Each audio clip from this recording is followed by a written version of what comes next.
Good evening and welcome to this special event. We're doing an Indy 250 with Sim Racing Online tonight, and it's going to be very, very, very interesting. We are going to be using the DW12. Now, the DW12 is the previous generation of IndyCar, and it's been superseded by the IR28, the DW12, with the very distinctive, at least in Indy layout, the very distinctive wheel covers at the rear, and 550 horsepower. It does have a Chevrolet or a Honda on board. That's what we're going to be using today. We do have our drivers on track, just doing some practice at the moment. So a car which is 1,650 pounds or 748 kilos, and we will be racing at the Indianapolis Motor Speedway, obviously known for the Indy 500. But we are doing a half-distance race today. First race at the Indianapolis circuit was 1911. But the first IndyCar race, surprisingly, was 1996. I didn't think it was actually that late, but maybe officially IndyCar 1996. Famous drivers like AJ Foyt, Al Unser Jr., Rick Mears and Emilio Castroneves, 4 wins apiece. And the most wins per team is the Penske. So the DW12 is a Dallara chassis. It's using Firestone tyres. They do have the option of primaries and alternates, but I think they will be using the softer of the two compounds. And I believe there possibly is an Indianapolis compound, but I'm not 100% sure on that. We don't expect any wet weather, but we'll just have to see what happens. The temperature, a nice lofty temperature on track at the moment, and it's quite hot out in Indianapolis. Let's have a look at our track and air temperature. So it looks like we got an air temperature of about 27 degrees, track temperature 49, so the car circulating around the track has put some heat into the track. So let's pop to the track and check out some of the action. Drivers have been putting in several laps around this circuit. Seen a couple of accidents, so people pushing the limits to see what is possible for 100 laps around this circuit. 100 laps it's going to be. We are going to start off behind the safety car for 2 pace car laps, and then we will be heading to the green flag. We do have cautions enabled, so drivers will have to be very, very careful. So we're going to be looking at Randy Merrick at the moment. Nice striking livery. Yellow. I'm going to be watching out for that one specifically, I think. Let's see if we can get so that's number 67. If we had number 67, it will be loaded, but the teams don't seem to have come across, unfortunately.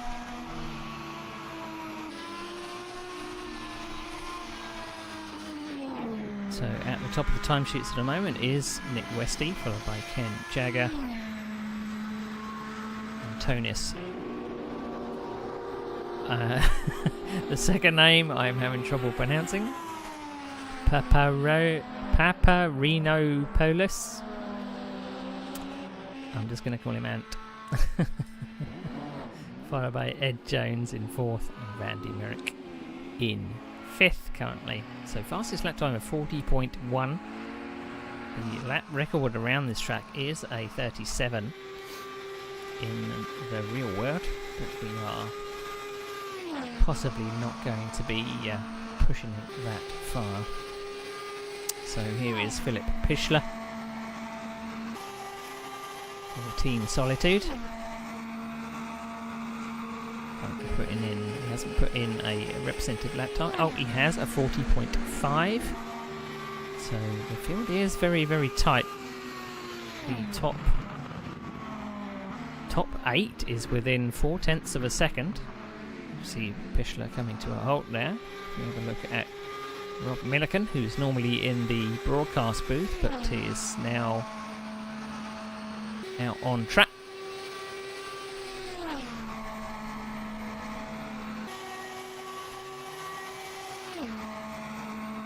Penske liveried Flying Crowbar racing car. There's Rob. That's a 40.4, so the times are exceedingly close. I wonder if anyone's going to get into the 39s. And we do have a mix of Chevys and Hondas. While saying that, there is only one driver in a Honda currently, which is Philip Pichler. Take a look at Michael Labelle, just coming across the line. Does have a little bit of pace to find. Languishing down in 9th in practice at the moment. And if you've ever seen this track or this event live, you'll know that they do get very, very close to the wall.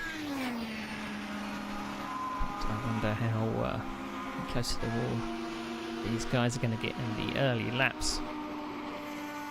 I'm very interested to see 2x2. I believe it's 2x2. It may be 3x3 at the start. I'm not entirely sure. But let's hope that we have many people finishing this race. Nick Westy out front, blue livery for Black Cat Motorsports.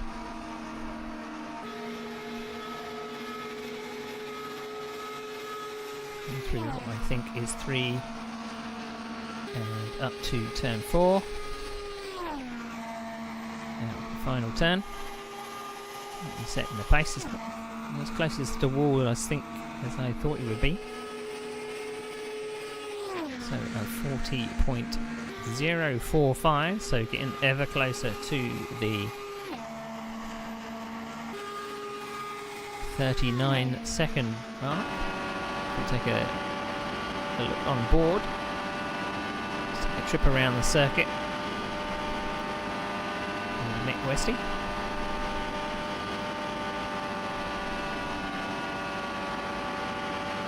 So 6th gear all the way around. You can see the telemetry at the bottom. The green bar represents foot flat to the floor.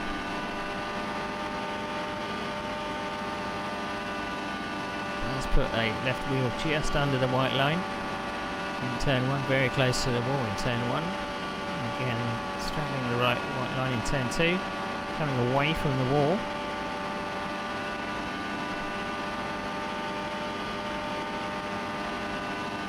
In 3 and 4, this looks like a nasty bump in 3. Going to turn 4, how close do we want to get to the wall? A few miles per hour, in this case kilometers an hour, and up to the line.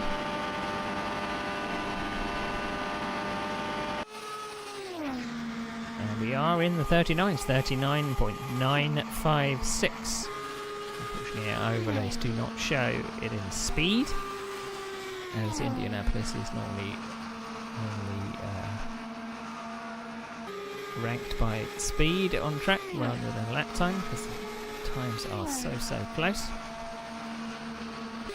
Who else do we have on track currently? There's only Westy, Pichler and Labelle that are on track at the moment. You see Pichler only 0.6 away from the lead. I would imagine that draft is going to be worth quite a lot. I'm unsure whether I'm going to have like a 15-minute qualifying session. I'm unsure whether it's a private quali or whether it's non-private, which means you'll have to make space on the track for yourself, or perhaps you want to run in a pack, but aero push could be a big factor. Now in real life, in the Indy 500, to set qualifying times, they will do an average of 4. So I wiggle out of 1 there. And that's not even following another car, so running quite a loose setup is Philip. 77 Honda, currently the only Honda in the field.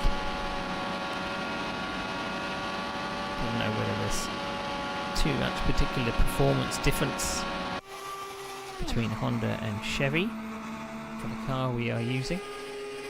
So the track is actually an official free track that's available on Workshop, and the car as well, a DW12 that we're using, is a free car. We are using the 2014 skins.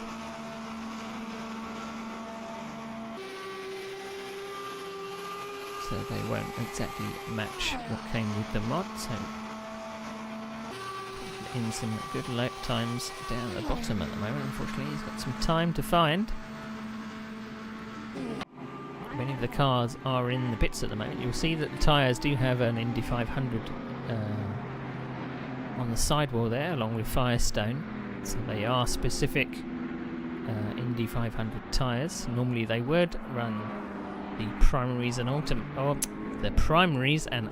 alternates. I forget which are which. Some of the one has a red wall on.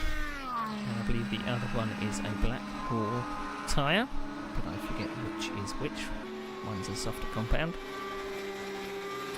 But our drivers will be running just one compound for this race. Now, because this is 100 laps, we're going to be racing presumably for just over an hour. That is if we don't have safety cars. So Merrick is building up to his lap. He's in 5th gear at the moment. Maybe he's running slightly different gears than Nick Westy was, because Nick Westy was in 6th gear all the way round. Let's see if we see any flutter in the throttle. Does get out of throttle quite significantly on corner entry. At least into 3, coming out of 4.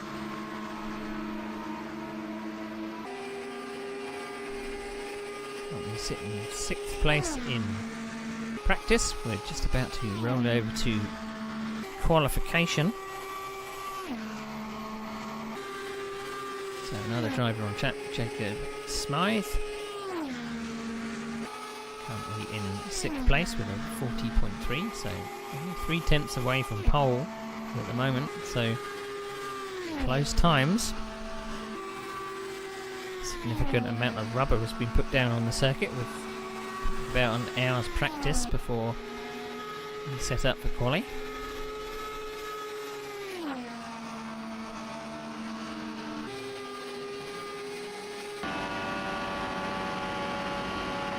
Turn 4, very, very close to the wall on exit, and Smythe decides to go all the way down next to the wall. It looks like we are rolling over for quali. So, 15 minutes qualification session, or in fact 10 minutes qualification session. I believe it's probably going to be a private session, so we'll be switching around cars, and you'll see that there are no other cars on track. We'll have to wait and see who comes out of the pits first. So we're just waiting to see who comes out of their garage, who wants to be the first to head out on track. I believe that is Smythe just coming out onto track, and Nick Westy heading out of pit lane. So Nick Westy in the number 33 will be first to build up to a quali lap.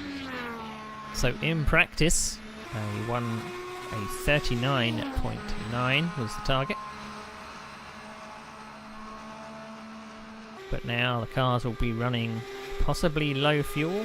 We never know whether drivers are running their race setups, or perhaps they are running a qualification setup. People do different things in practice. It's very difficult to tell who is doing what. So, first lap around for Nick Westy. Very close to the wall, out of 1. And towards the line in 2. Decides to head all the way up, right next to the outer wall. The wider entry as possible. Just touching the white line. In real life, it sometimes can be very risky to dip a wheel underneath that white line. So across the line for the first lap on the board, that is a 40.0, so matching the pace of practice. Now I'd imagine that some drivers are going to be out for the entire session. Jacob Smythe has popped up into pole position with a 39.9, so now people are running their low fuel load.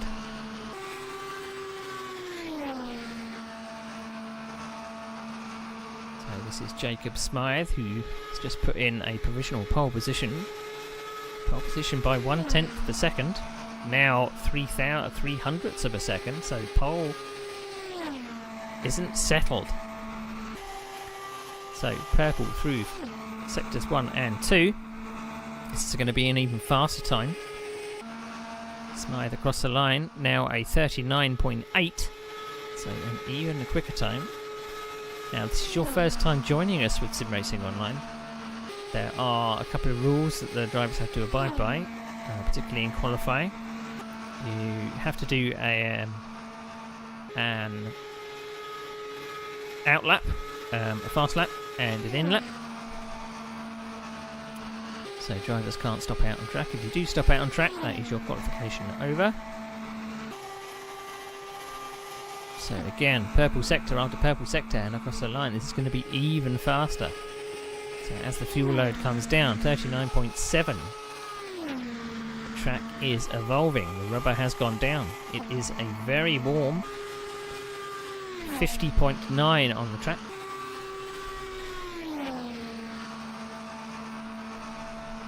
So currently Smythe in first. Merrick has popped up to second. Westy is now third. De Silva is in fourth. LaBelle in fifth. Caradag in sixth. Milliken in seventh. In fact, Caradag, a newcomer to our series. This is a one-off special event. It looks like Smythe has decided to either cool down. This is Ken Jagger, the admin of this league. A nice red, white and blue livery. It has currently popped up to second with a 39.8. A respectable time. Not really pushing too much. No particular understeer. Pole isn't set, it's 200ths of a second, and I think that's Westy just popping in to the pits. So 3 or 4 laps, 3 or 4 fast laps, coming to the pits, fuel up, and out you go again.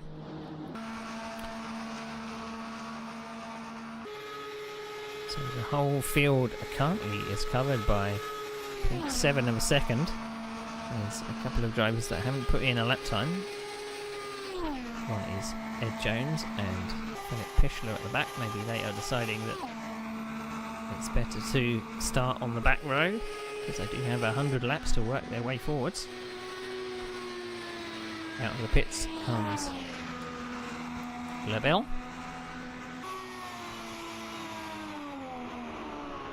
In 7th place. In fact, he's going into the pits. or decides not to come into the pits at all. Bit of indecision. Again, looking at Ken Jagger coming through the last couple of turns.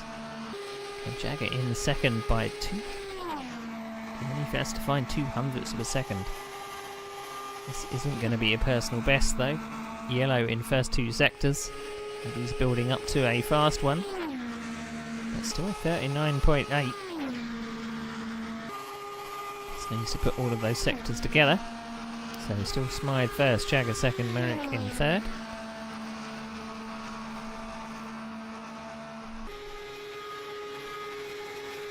And Tony's currently in 6th. Not currently a personal best in the first sector. As Ken Jagger is popping into the pits, he's decided to get rid of these tyres perhaps and try for another go. Drivers do need to come into the pits from the back straight. So the current rule is in green flag laps you can pit from the back straight, but on yellow you can pit from turn 4. And there will hopefully be not too much caution.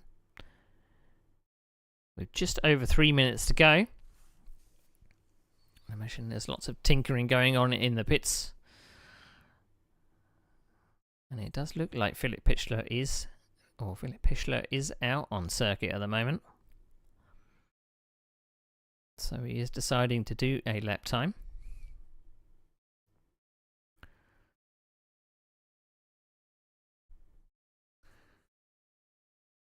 So no one's deciding to come out for the last remainder of qualifying, which is very surprising. So Philip Pichler coming out the pits, leaving it to the last minute. In fact, it looks like he's lost his front wing. So that's why he's trundling back to pits. I did think that he was putting in very, very slow sectors. So must have had a mishap. So is this going to be the grid order? So pole time currently at 39.7. Currently held by Jacob Smythe. Arcing up the tyres to get into the pits.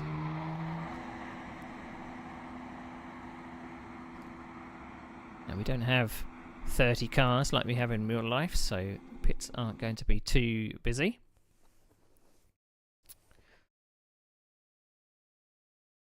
So looking at the sector times, very comparable between the top 3. Just seeing where our poleman has currently gained the time. It looks like sectors 1 and 2, but he's slightly slower in sector 3, so he can go even quicker. So time to improve, but with just over 1 minute to go, it looks like everyone has decided to stay in the pits. Is this going to be our grid order? So the top 9 has set their times. And we're still unsure whether it's going to be a 3x3 grid or perhaps it will be a 2x2. So we will start off with 2 pace laps. And then we will go for our green flag when the safety car comes in. We will have to wait and see. So I'm wondering whether Philip Pichler's decided or regretting his decision to take the Honda. It is a field of Chevys with Pichler out the back in a Honda.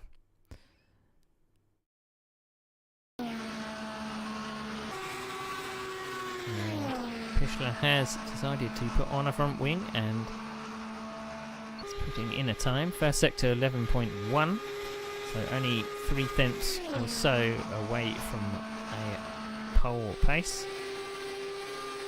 3/10 down in the second sectors. These are personal bests, and has decided to do a very stylish handbrake turn. He is the only car out track at the moment. So that will be our grid. No one else can set a lap. The timer has come down to 0. So we will set our starting order.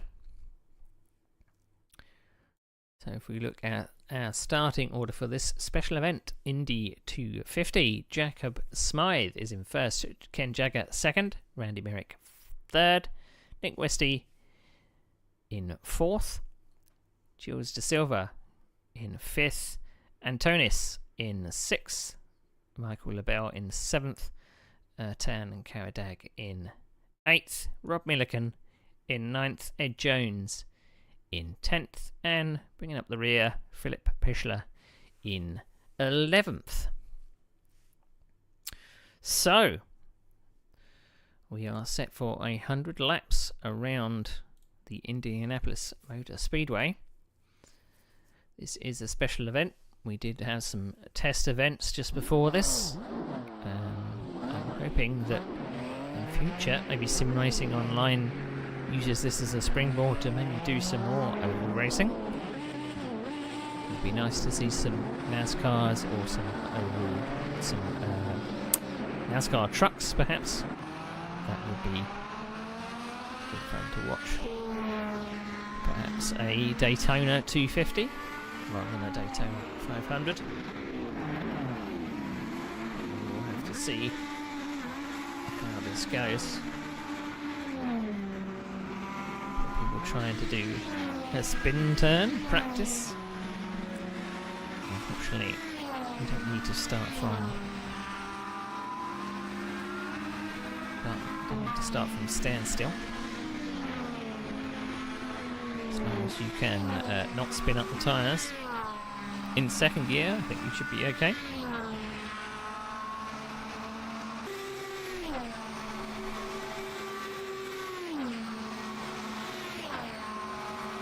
Drivers out for their warm-up laps. We have just over 8 minutes of warm-up. So as I said before, we're using the DW12 chassis. The DW12 has now been retired and has been superseded by the IR28. It's still a mean piece of machinery, very distinctive rear covers on the rear wheels.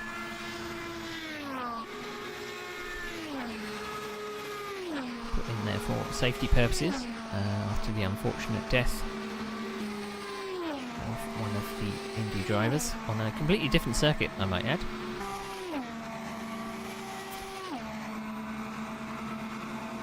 Still a powerful piece of machinery.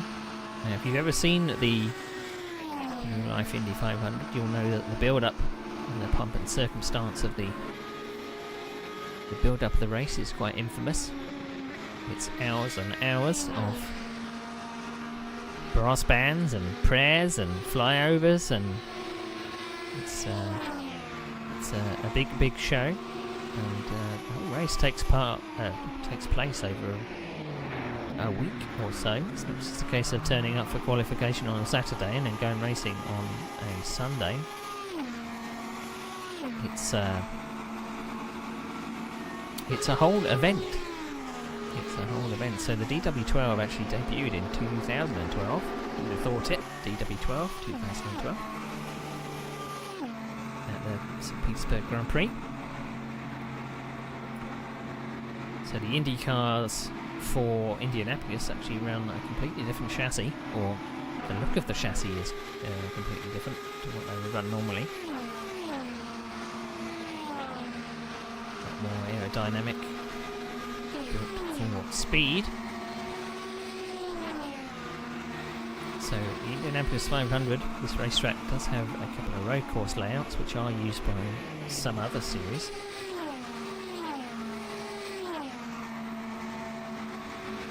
Is the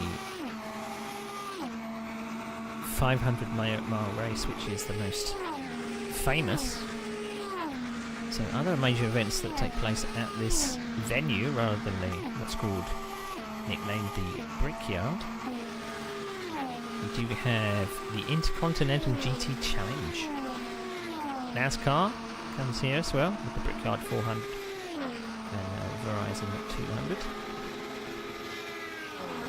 We also have Insert Sports Car Racing,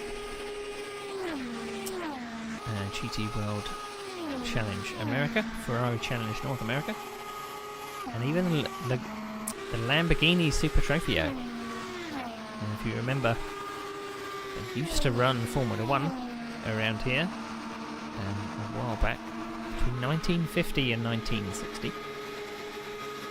And they did try the road course between 2000 to 2007. And unfortunately,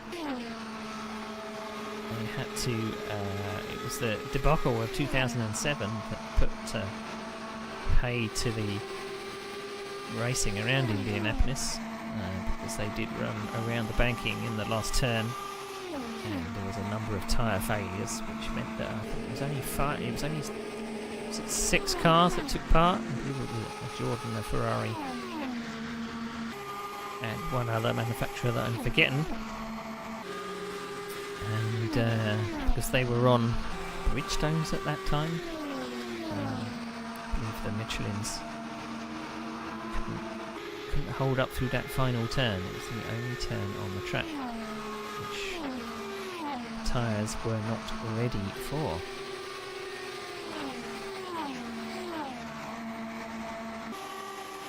So seeing our cars now, what they look like once they're drafting each other. Tyres don't seem to have changed an awful lot. I imagine there's going to be a lot of, as you can see, Ken Jagger, a bit of aero push behind car in front, so you can't be going full throttle. It might mean that they'll be changing down gears to get a little more torque.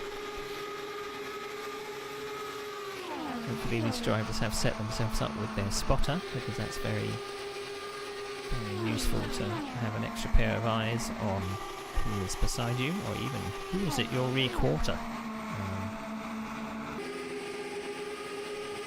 They don't usually go too wide through these turns in real life, unless the course is particularly clean. So I'm wondering whether drivers are feeling comfortable doing that into the turns, and whether there will be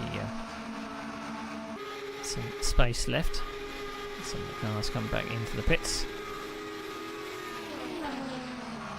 They've tested their car in traffic. Normally you'd need to set up your car for traffic, or possibly for some alone on track time. Drivers do have some setup options that they can adjust in the cockpit to help with setup woes or handling woes, so they do have that opportunity. It'll be interesting to see how many times people are going to pit. Obviously you want to time your pit stops to be around when the cautions come out, because there will be cautions today. I think I've probably jinxed it. Perhaps it's going to be green all the way through for 100 laps. But we can only hope.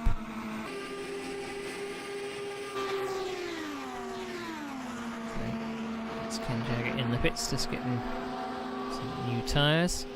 Let's having a think about the long run pace of being in traffic, because we're going to start out quite close together,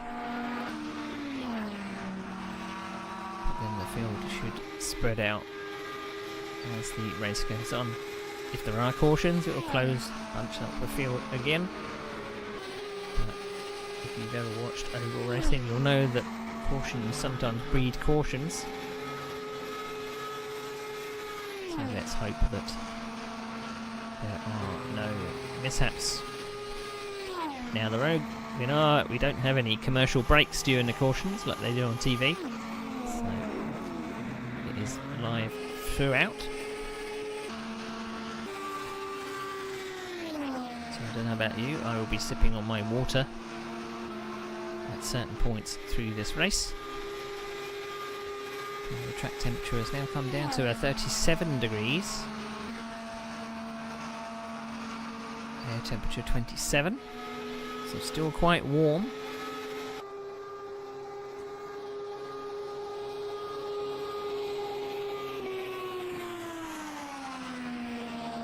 rain forecast, so there will be no red flags. I'm not sure if anyone really wants red flags simulated in sim racing, but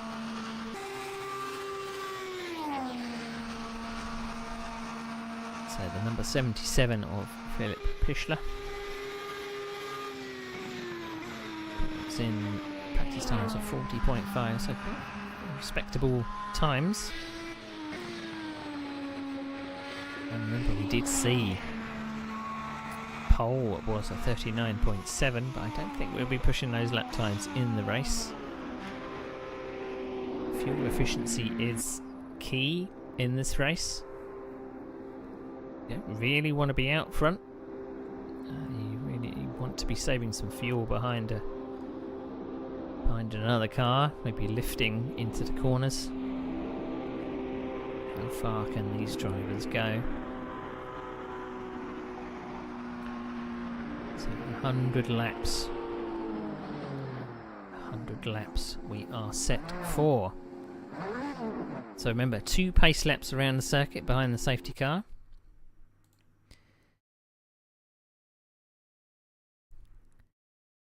We have a few people that didn't put a lap time in qualification, which means they're starting at the back. They maybe felt it was a little better. Personally, I would like to qualify as far up as possible. Less cars in front of you, the better. So cars are 2 by 2 on the racetrack.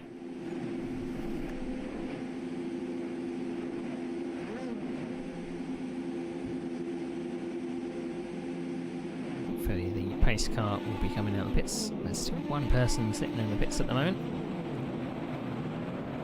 Hopefully Ken Jagger will make his way out.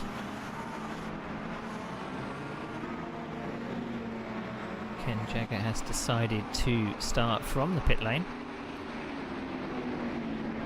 I believe he must have missed the start, so he's going to be starting from the pit lane.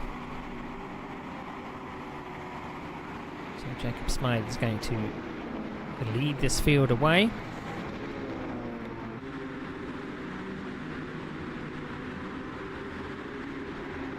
In fact, there is no pace car.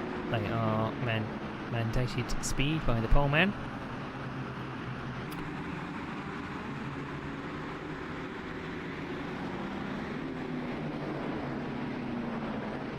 So they will be getting a message on their screen of where they need to be. So if you're not familiar with oval racing, you need to be 2 by 2 or 3 by 3, depending on what circuit you're on. Now Ken Jagger did qualify quite far up the field, so I wonder whether he's had a technical problem, which he was possibly fiddling with, which meant he couldn't get to the grid.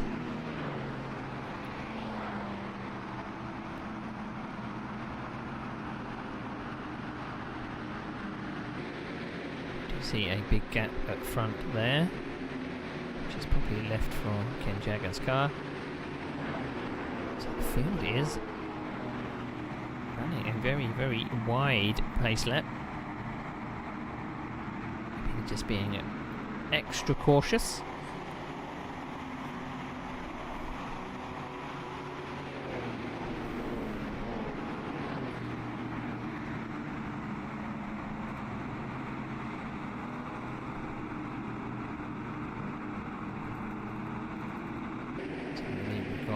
One more lap until green, and then we'll be raring to go.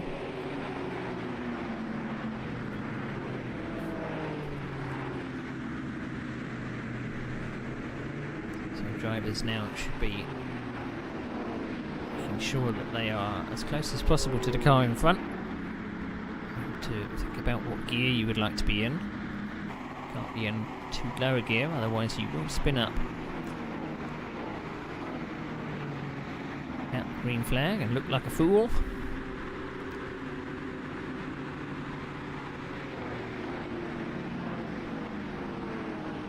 So, who's going to go balls to the wall in the first few laps? How long before we get significant gaps between these cars?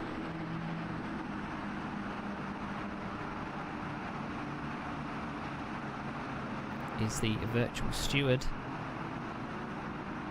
happy with the lineup of cars? They should come through turns 3 and 4, and away they should go.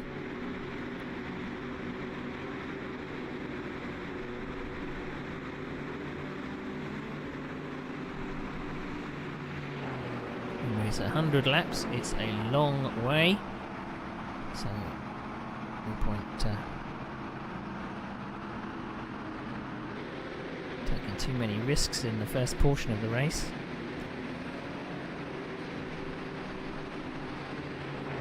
Through turn 4, we'll be set for green. Field closes up. Actually, it looks like our poleman has gone into the pits. Was that our poleman going into the pits? I thought a car peeled off. Maybe the...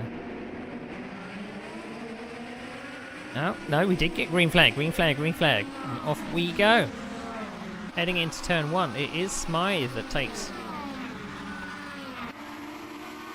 the lead. It does look like Ken Jagger was able to line up. We have had a collision already. Cars trying to go too wide too early. I don't know whether that's going to bring out a caution.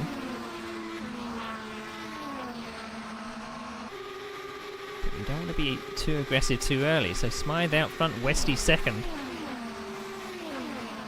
Antonis in third, Merrick in fourth, Caradag in fifth. I don't know if that was Caradag that took a little bit of a trip across the grass. Possibly not.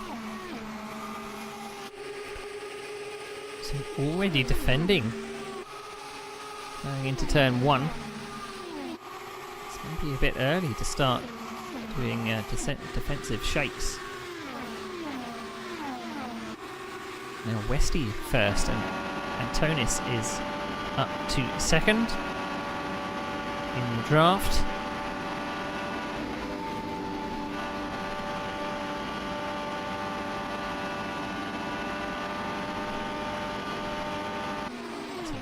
Telemetry so we can see what kind of pace these cars are running. 380 kilometers an hour. Near enough. 40.8 is the pace. The top two are pulling away from the cars behind. I believe this is the car, it was Stuart Silva that tried to go too wide and perhaps misjudged the cars around. 10th, dropping off the pack. You can see the pack disappearing. So it looks like Antonis got a little bit of error push there. Westy is going defensive very early. We have a number of laps to go.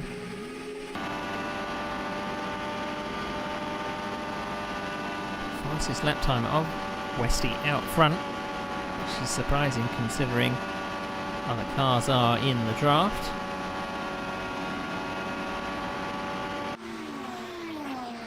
Antonis perhaps wants to lead.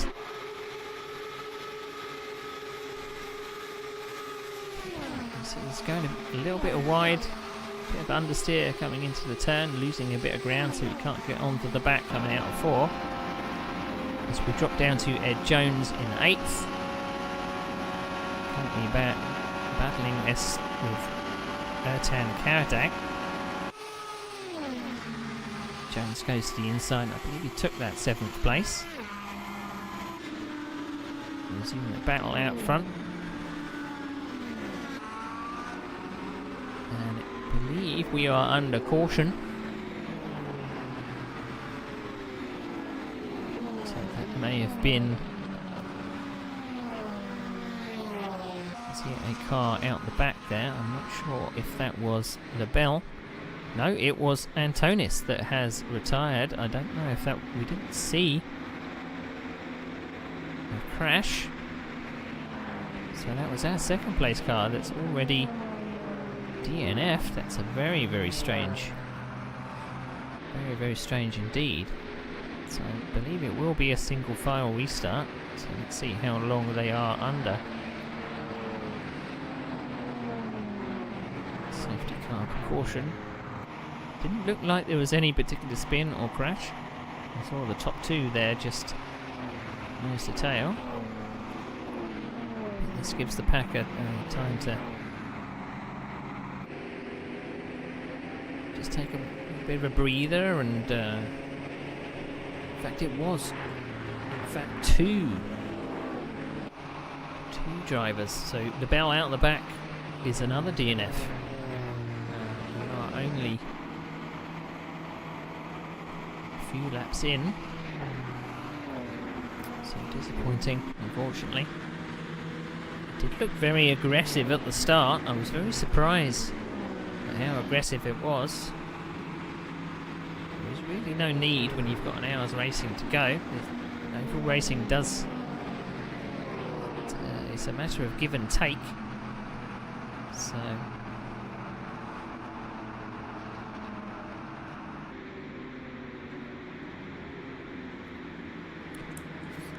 I learnt that quite a while ago, coming from a road racing background. Can't really defend like you would on a road course, on an oval. It's all about traffic management, going with the flow of draft, going with momentum. You have to trust the cars behind you. It doesn't look like anyone has particularly decided to go into the pits just yet.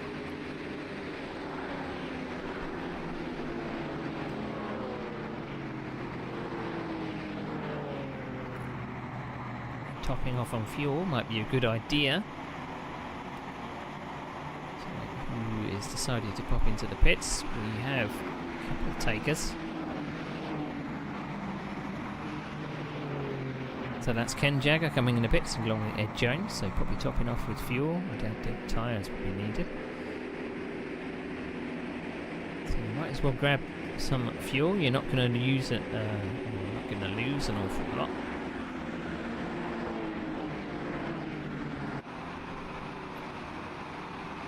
I believe that's possibly a lapped car in front. I'm not familiar with the red and white, unless that is the pace car.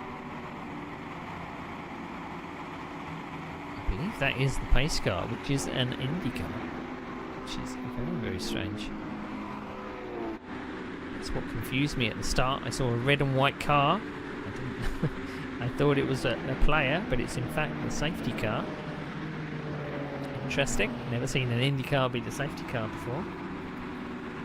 Maybe we'll have to paint an extra special safety car for these special events, which hopefully there are more of. Just trying to think what they would have in the real world. It's possibly going to be a Mustang or perhaps a Chevy road car. I can't really remember which it is. Maybe it's a Honda. I think they have multiple pace cars like Formula 1 does, just to keep the manufacturers happy. That's what confused me. So that car coming into the pits was in fact the safety car. So when you see that red and white car come into the pits, that means that the safety car is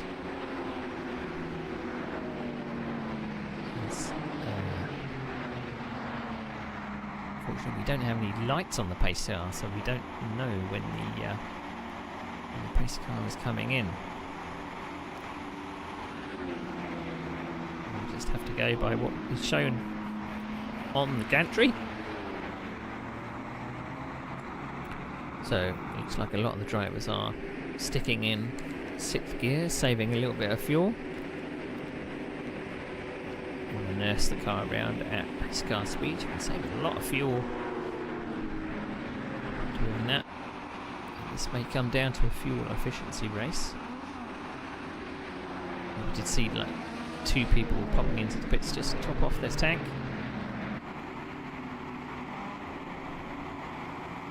There's plenty of time to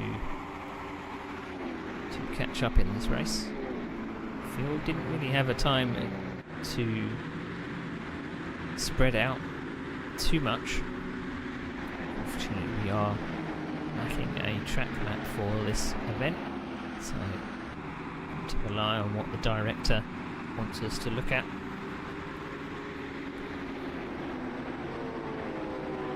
So is it going to be a double file restart or a single file restart? It looks like they may be forming up.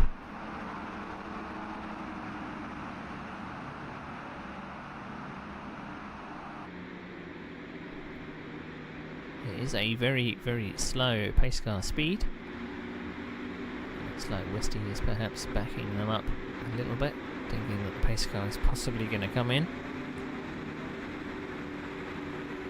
So single file restart it looks like.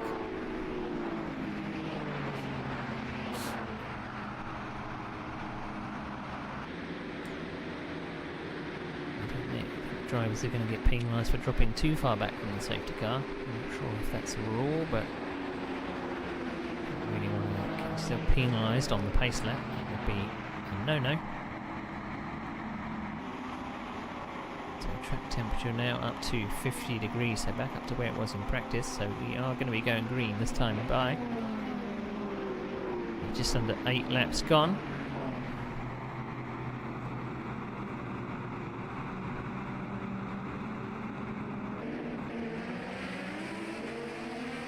Westy is deciding to go very, very late, which means that the yellow car of Merrick was impatient to get going on the rear quarter of his teammate, in fact, Jacob Smythe. They're going too wide, and we've already had a huge accident in turn 2. Drivers trying to be too aggressive into the first couple of turns. I wonder if that will bring out another caution. That was a big accident. Drivers need to settle in a little. Haven't had a chance to settle in or at least calm themselves to where they can find their pace. That's at third DNF. And we are only 10 laps in, so a tenth of the way through this race.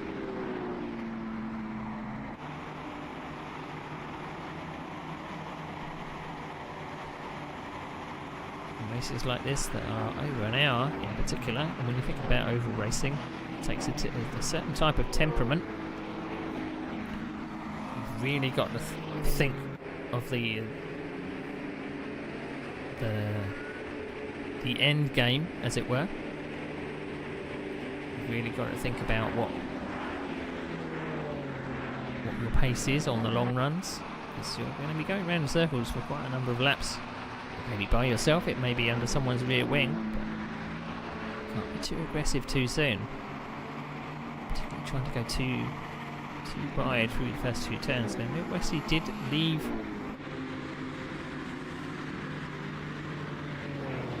it quite late to accelerate. Maybe waiting for the green flag in order to go. For the pace car, but I do not see but there is the pace car just in front.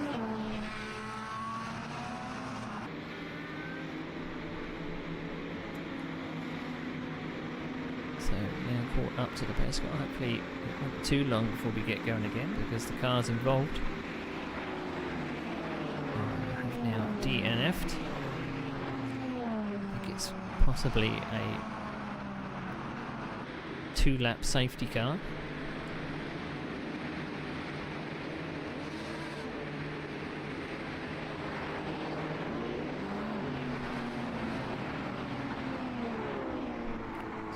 Westy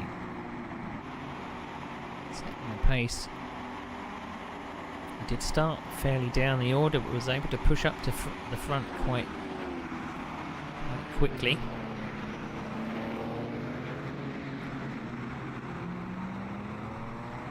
Milliken and Jagger and Karadag have decided to pit, topping off on fuel. So Westy was able to pop up 3 places Smythe was down 1. Remember, Smythe was the pole man. Silver popped up 2, now into 3rd due to those pitting, and Pichler and Jones, who started on the back row, are now up to 4th and 5th.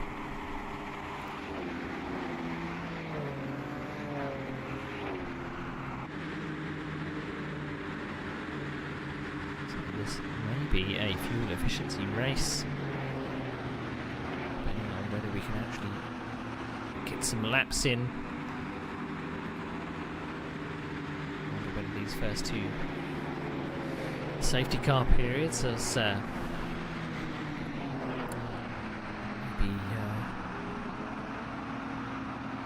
the drivers think about how they're approaching this race.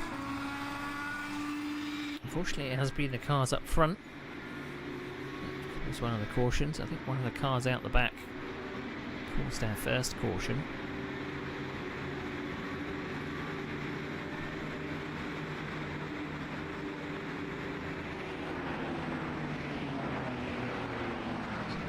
Turn 3.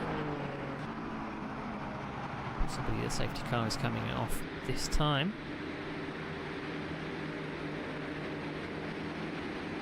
You could see a lot of drivers were trying to maybe preempt the start, because the pole man, or the first place, was leaving it very late until he stepped on the accelerator, but whether that caught a few people out, maybe the concertina effect.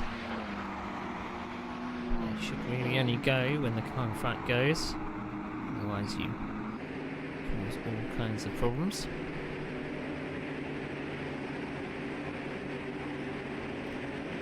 So drivers are deciding to stay too wide for this safety car period. I don't think we're starting too wide. At least I don't think it's mandated that we're starting too wide.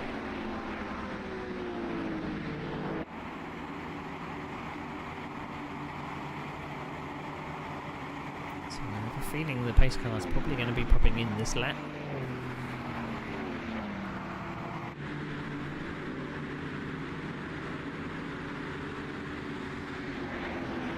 So currently only 8 drivers on the track at the moment from our 11 that started.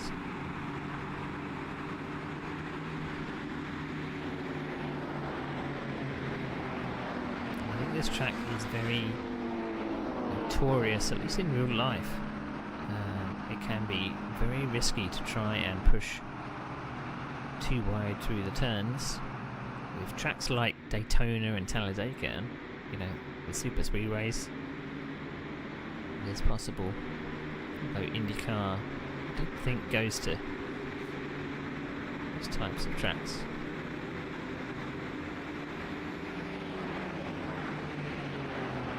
Back in the day, Indianapolis wasn't a flat-out race course. It was.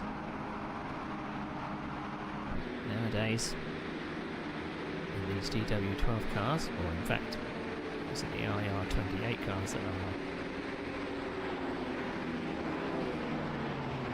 now used in the current series?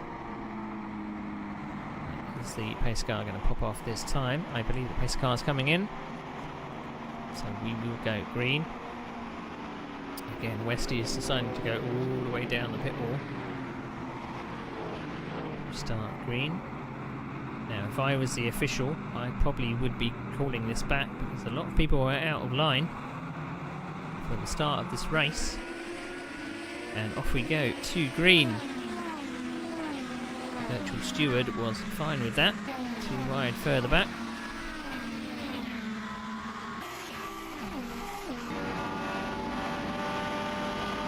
So you can hear the feathering of the throttle whilst under the rear wing. Chance Silva is going for second place behind, well, now in front of Jacob Smythe. There was a lot of lifting coming through that turn, in the hope not washing wide. Jacob Smythe looks like he's struggling in traffic. Pichler is now on Smythe's tail and he's pulling out to make a pass, perhaps into turn 1. But from behind, this is Ken Jagger running extremely fast. I believe he did catch up. Starting from the pit lane, I believe, at the start. Doesn't want to go too much below that white line. He's now up to 3rd place and gaining on De Silva. It's going to make a pass into 3. Pass into 3, indeed.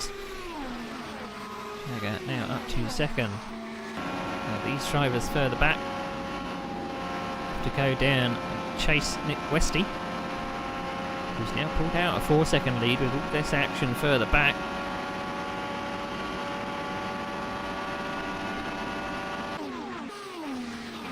So this is Smythe trying to, he lost 2 places there. Whether it was cold tyres or just his car was not reacting well in traffic. Smythe now down to 5th place and falling back towards the pack behind. Pichler is now challenging De Silva into 3. Car washes a bit wide coming out of 3. Coming into 4, this is where you want to get the run. Car's too wide further back. This is Milliken.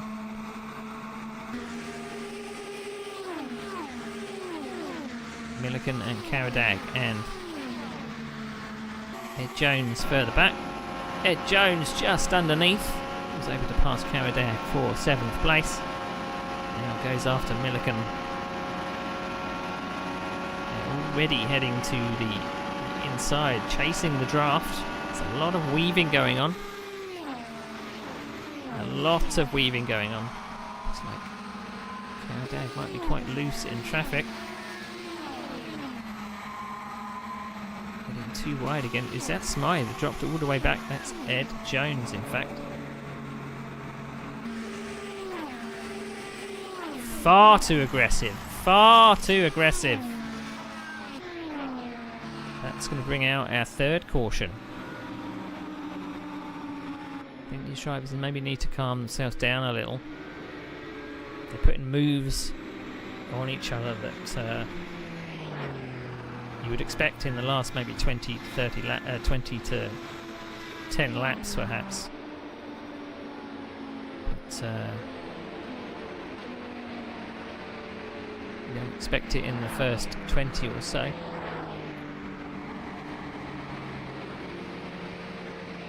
So I believe that Ken Jagger had pitted just then. He made his way all the way up to the front and pitted while the safety car was out. Or just before the safety car, so I think he may have been clearing a penalty, perhaps? I'm not entirely sure. It seems strange that he worked his way all the way up front and then pitted a few laps later. Definitely wouldn't have been out of fuel, because he is one of the drivers that have been topping off fuel. So I'm not sure who that was that went for a ride. They did a few flips in the air and landed possibly back on their wheels, as we still have the same number of cars driving. Strangely enough, maybe the pits aren't open because of the safety car, so they don't have opportunity to pass, opportunity to pit rather.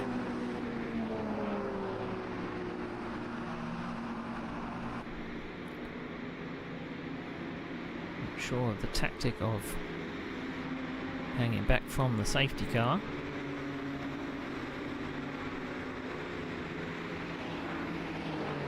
So Pichler now in 2nd. Did start on the back row. I think we did see him pitting early on. Can look at the pit stops on the overlay there. They're generally not accurate. No one deciding to go into pit lane this time.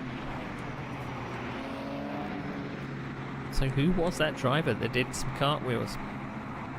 Further back, Ed Jones and Caradag are pitting. So was it Caradag that did several cartwheels in the air? It did look like his car. was expecting a bit more damage. Of course, you can't pit first time around because the pits are closed.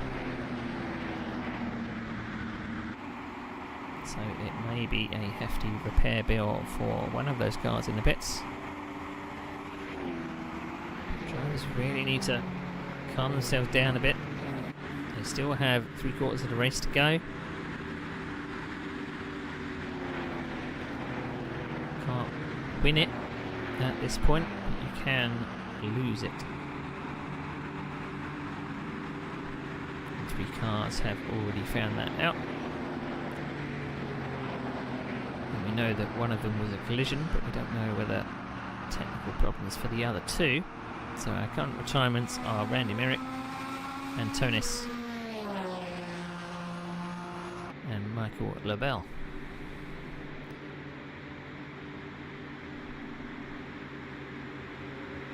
So the red and white safety car, in fact, it's being a Indy car, which is mimicking a safety car this time. Leads our cars around. All nicely lined up.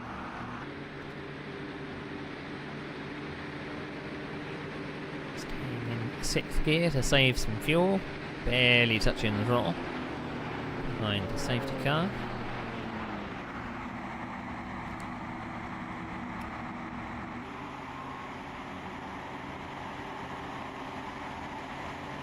So the safety car not in this time. I suspect it's possibly coming in next time by.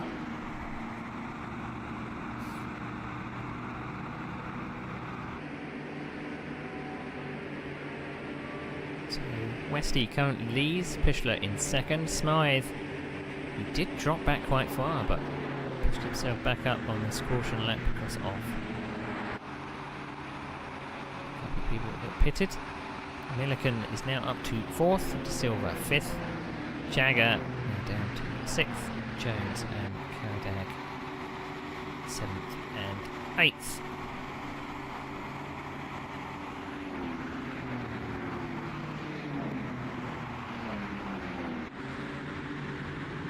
So, is it going to be the same tactic by our pole sitter? In fact, our leader at the moment, Westy, is it quite late to go green?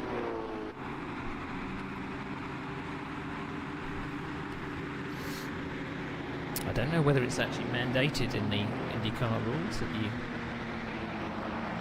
can't defend until the green flag.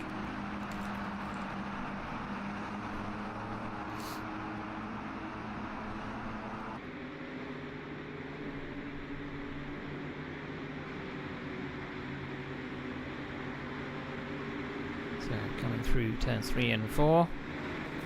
Should see the pace car come in, and they will go for back to rather green flag running.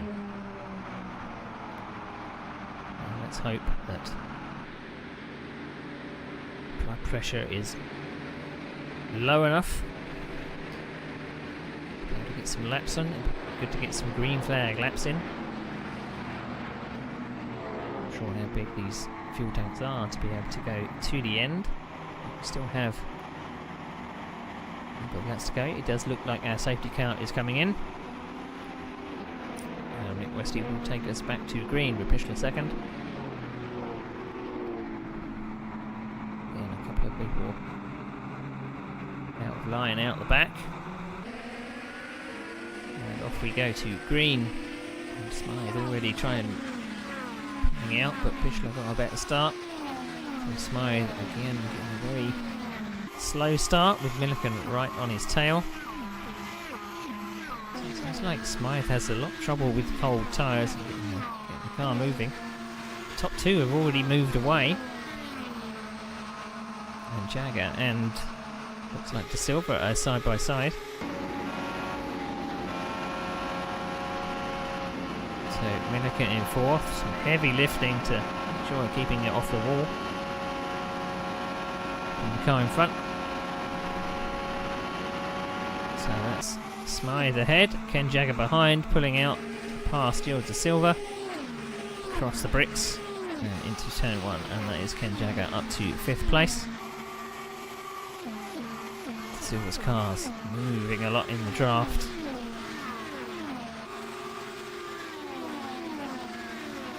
Again, Milliken has a run on Smythe. Smythe already. In fact, it's not Smythe, it's Pichler.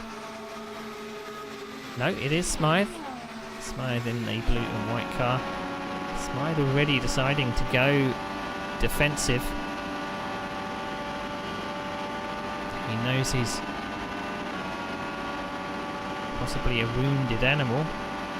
But again, these drivers are driving like it's the last 10 laps. This is Ken Jagger behind. Hopefully can capitalise on these two drivers in front going too wide, because it just slows you down. You see the top two have got away by 4 seconds. This is Ed Jones up to 6th place, passing De Silva. So De Silva dropping like a stone. Now he's been dropped by that pack ahead.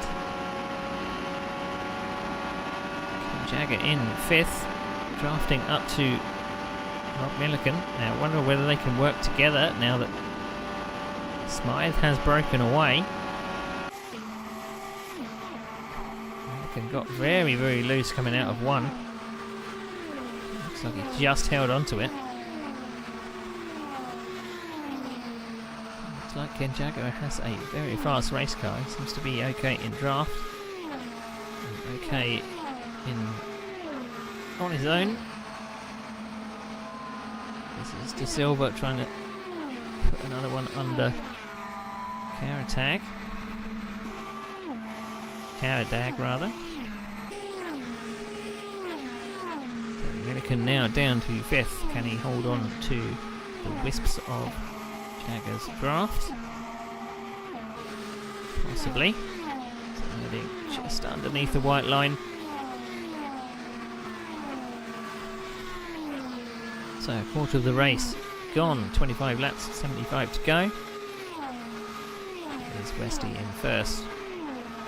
Not quite broken the 40-second mark on lap times. And getting a little bit loose in turn 3 and 4. So Westy leads Pichler in 2nd. He's now catching up to Smythe. 1 second between them now. You need to get to about 0.7. Looks like Smythe is now suffering a little. You can see Pichler just ahead of these two.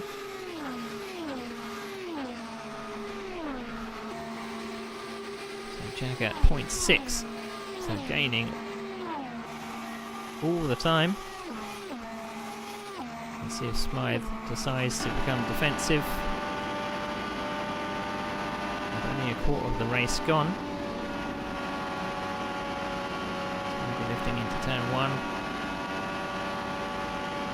Jagger is able to get a very early entry into 2. Up to the back of Smythe for up to turn 3. I don't think he's quite deciding to go underneath. He is. Smythe decides to run a little wide. Maybe he's seen the rate that Jagger was catching. Maybe perhaps he's decided to follow a fast car rather than being caught by a fast car. But no, he decides to stay under for 1 turn. And he's decided to overtake again. This is just slowing them down. The top 2 are getting away. It's now pulled out 7.6 seconds. See Milliken just sneaking up on these two. And Jagger underneath Smythe again. Milliken got caught out by the slow pace of Smythe. He nearly takes himself out of the race. And this has brought Ed Jones onto the back. So Ed Jones has come all the way from the back.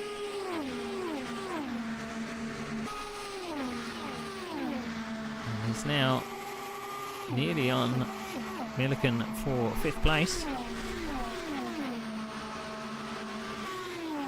So now Jagger has pulled out 0.7 from Smythe and pulling away. Jones out the back here. That's Milliken touching the wall. So I wonder whether he's got any damage from that.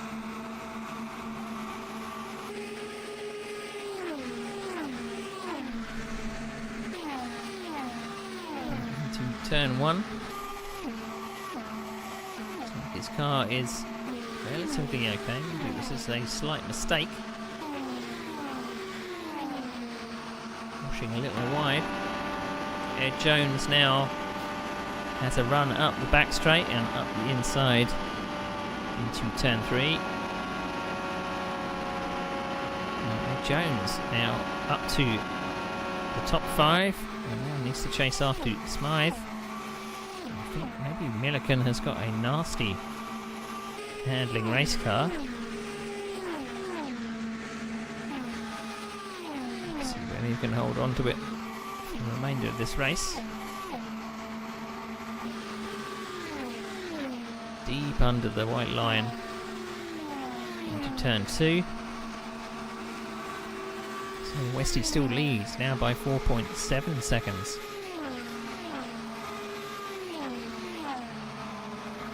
And a further 3 seconds back is Ken Jagger. We're keeping an eye on the gap between Pichler and Jagger because Jagger had some pace.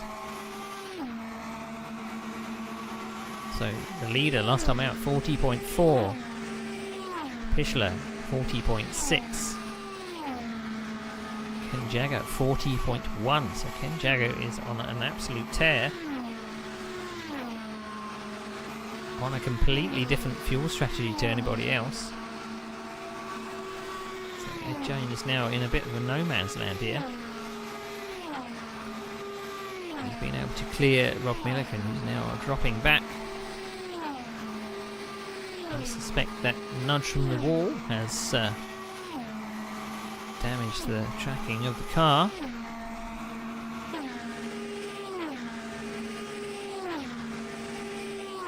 So Milliken now dropping back 1.6 seconds. Maybe he's decided to drop out the draft. So his car will handle a little more predictably, perhaps.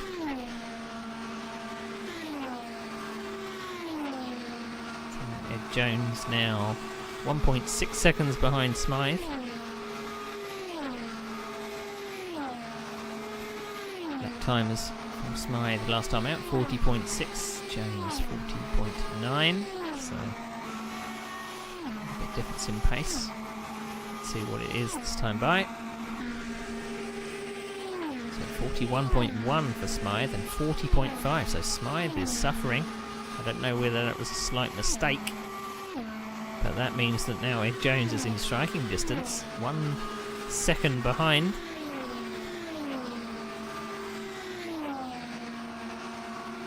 So you can play the Jaws music here. Two cars that are very similar in paint job, but two different teams. Yeah, looks like Smythe is suffering. Looked like he went very, very wide.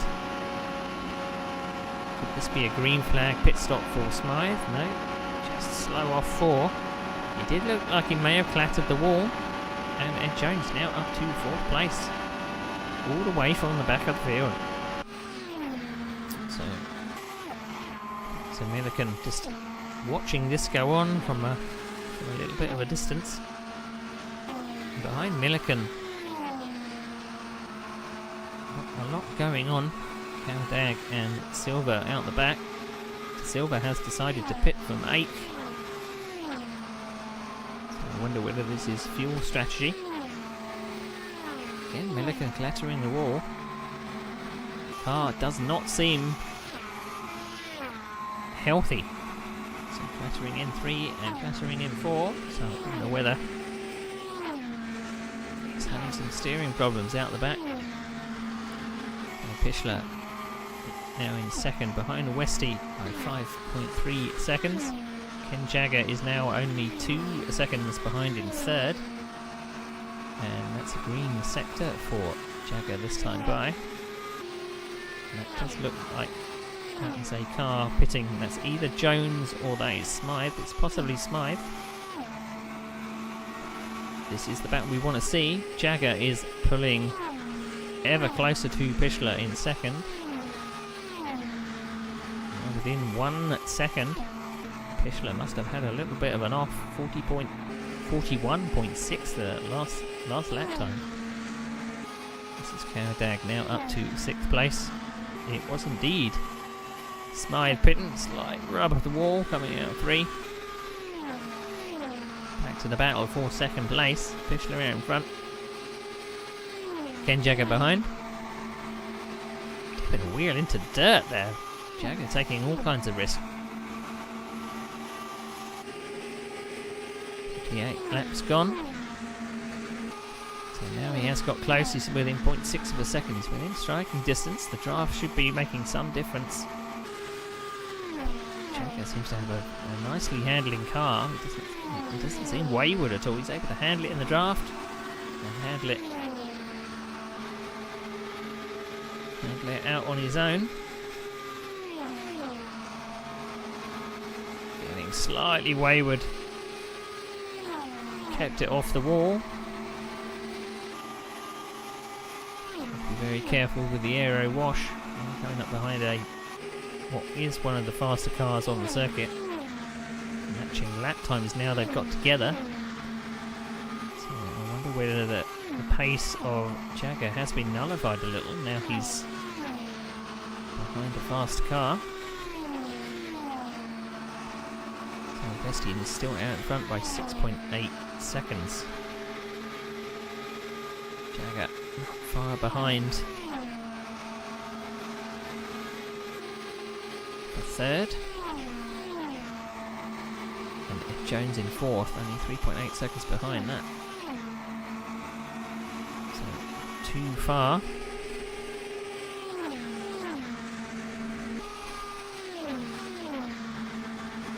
So Jagger still able to pop under that white line. He feels comfortable enough to, and his car is handling well enough to be able to pop under that white line. There is a nasty bump in 3, which can sometimes unsettle a car and sometimes catch you out if you're not aware of it, particularly when you're following another car. These drivers have got to be very, very wary because this is now quite a long green stint. How is their car going to be handling? They've got to keep a mental note. Do they want to make any adjustments?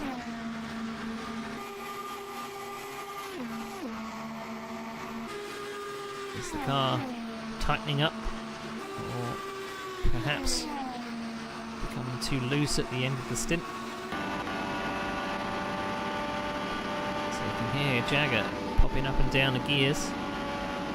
Having to lift a lot in 3, and in fact clatters the wall.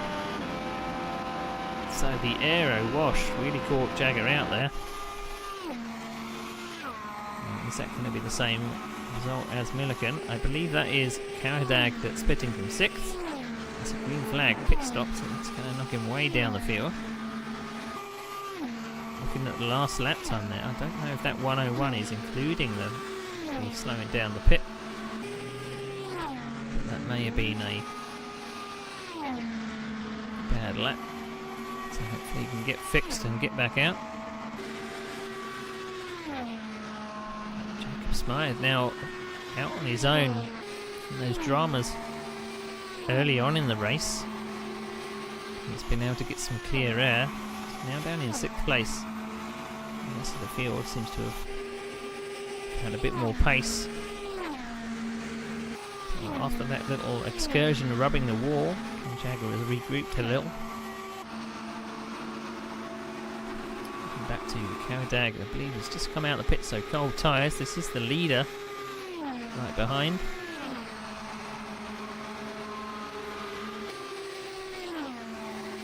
So that's Nick Westy in front. And Jagger now has dropped back about a second from Pichler. Still pushing a wheel into the dirt. Whether he's hoping for a caution perhaps to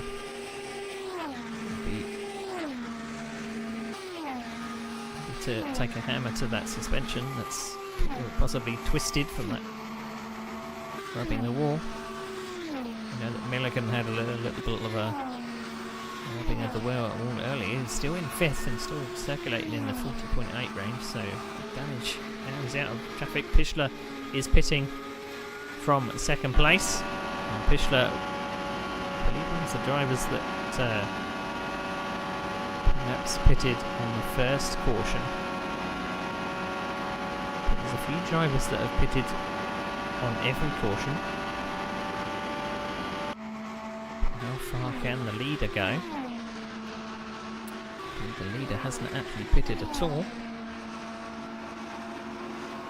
Again, maybe they would have been able to save a lot of fuel on the pace lap. The other drivers. Kodag now drafting up to the leader now. He has fresh tyres and a full fuel tank. Let's get Westy drives that car ahead. I believe that is De Silva ahead of the leader.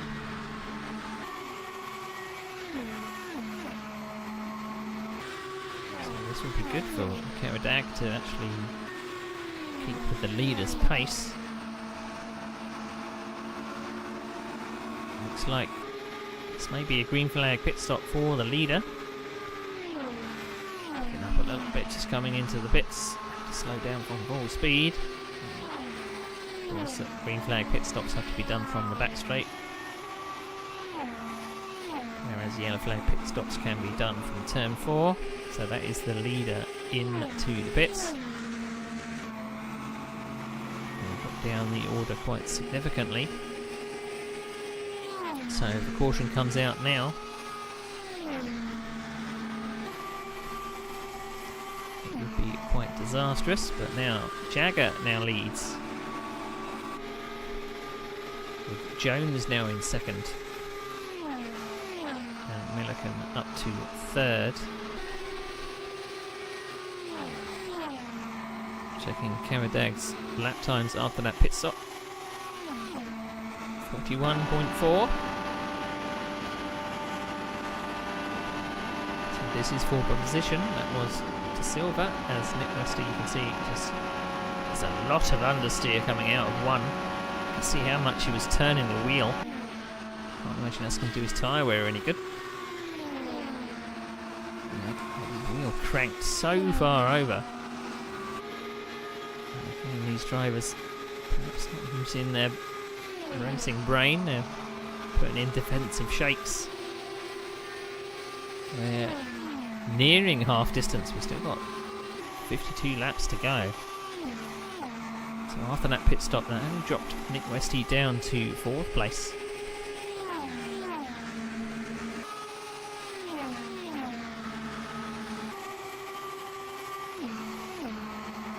So Jagger now leads, Jones 2nd, Millikan 3rd, Westy 4th, and Pichler now down to 5th place.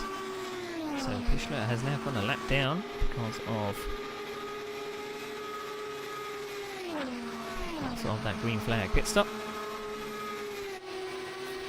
Spied in 6th, Kowadag in 7th, De Silva in 8th. So it looks like De Silva is maybe able to hold on to the whiffs of draft. He's just 7 behind. He's just... I was going to say he was really, really wide in 1. Couldn't slow it down. It ran so wide. Again, I wonder if De Silva's now got damage.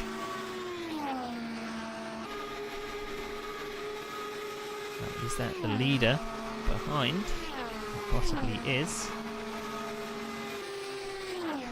So De Silva's got to be very, very careful. He's probably running a bit slower pace now. That is Westy popping out to put a lap on De Silva.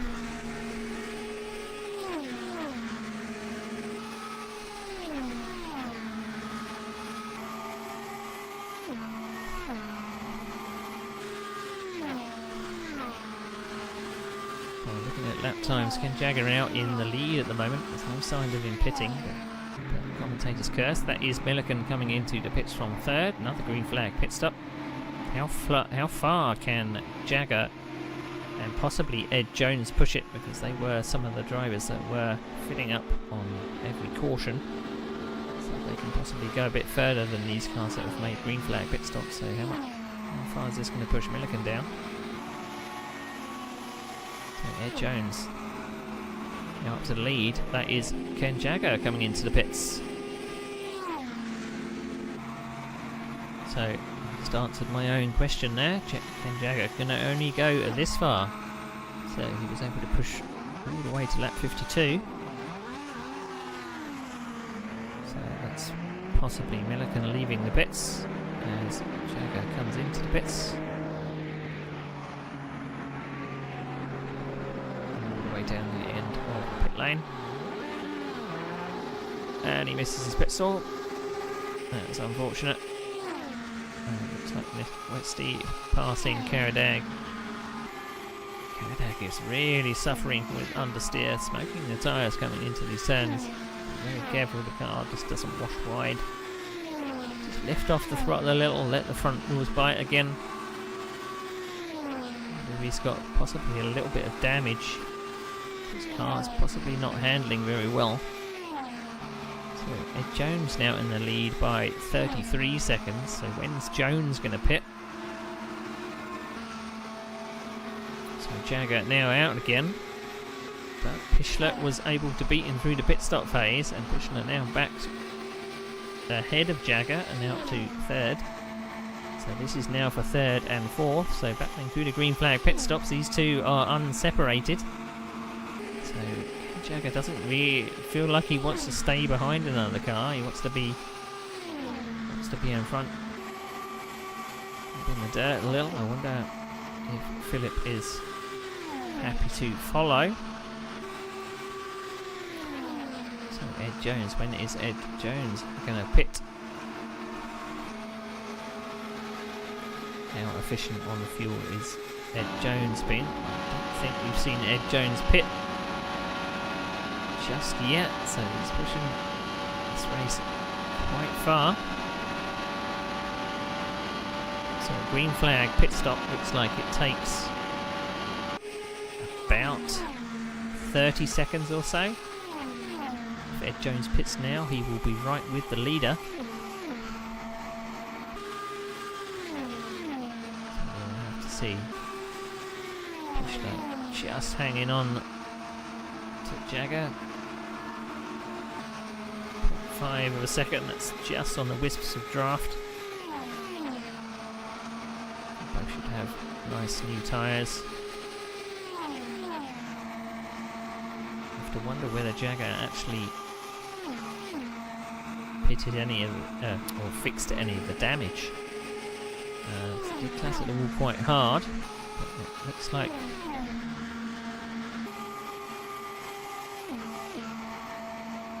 he may have cancelled damage to not suffer the consequences of a green flag pit stop.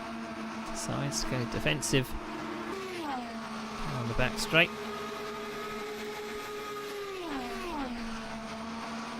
So personal best in the third sector by Pichler.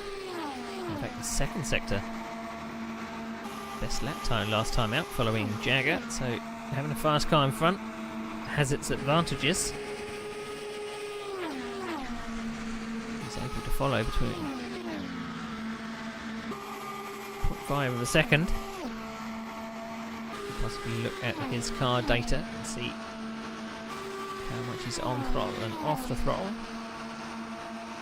So he's now on the wisps of draft. He's dropped back to 0.7. That is a car coming into the pits. Is that Jones? No, that is De Silva, I believe.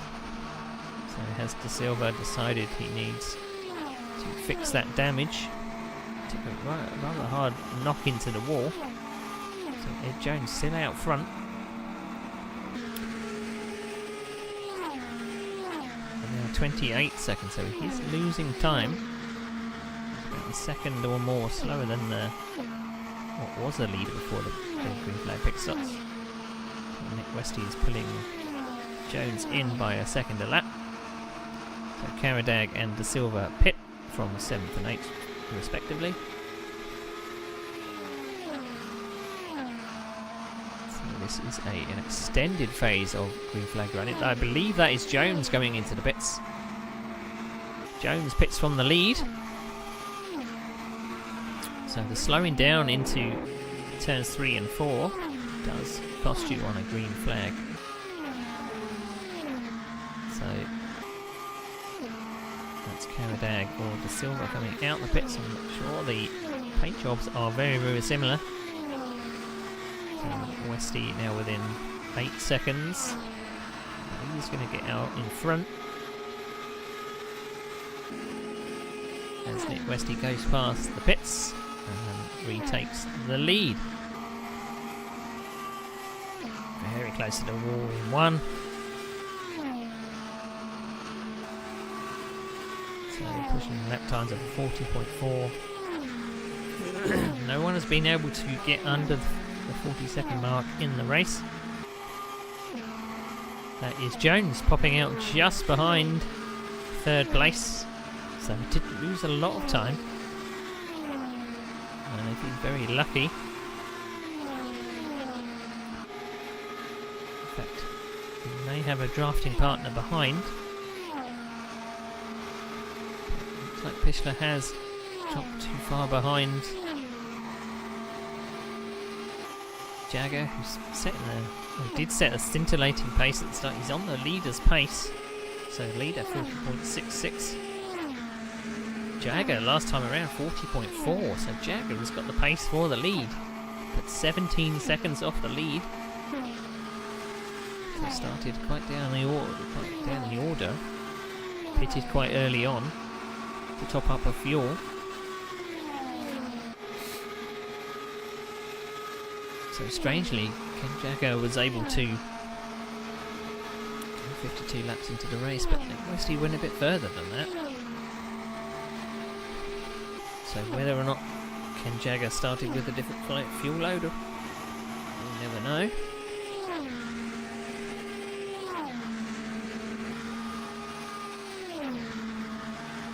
Pichler now back to pace, 40.7. But still, Jagger putting in lap times 40.3. He is closing on the leader, lap by lap by lap. Pichler is keeping a watching brief behind, but still. And it does look like Caradag has called it a day. Maybe too much damage. He's now at DNF for 8th place. Lap times of 40.7, so if he just kept it going, he possibly would be on the leader's pace. Couldn't quite keep it out on wall.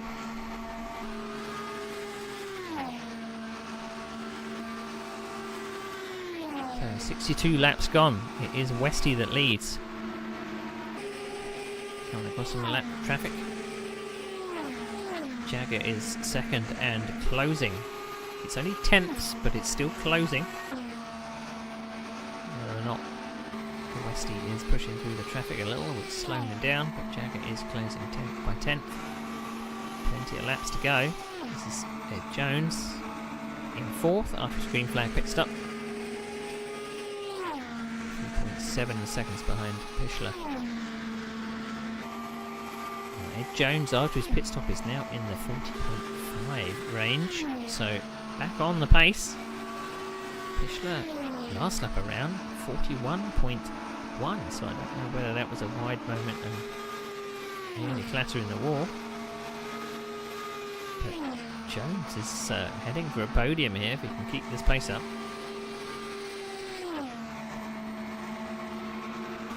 So Nick Westy in the lead through the traffic of 41.3. Ken Jagger behind a full second quicker. Jagger was able to get through the traffic a little bit quicker than Westy did.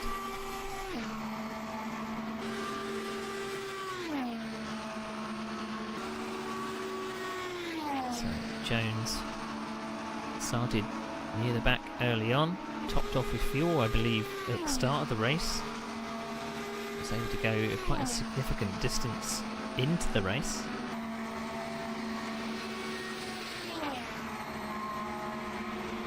had hoped that there would possibly be a little bit of a mix-up with maybe a caution flag to put a few of these drivers on different strategies. Milliken was in the pits for a little while. I wonder whether Milliken actually fixed any damage, because Milliken had a little bit of a rub of the wall. He's not pushing it up to the wall in turn 4. He's decided to be a bit more cautious, but still lap times of 40.5, so not far off the leader. So there's a lot of cars that are midway through the 40s in lap time, and that is the leader's pace. So that's Smythe ahead of Milliken by 2 seconds. It is. So Smythe is now back up to 5th place. He has struggled on some of these restarts. Car just doesn't seem settled on cold tyres and drops down the order. It's now fully settled in 5th with Milliken now in 6th.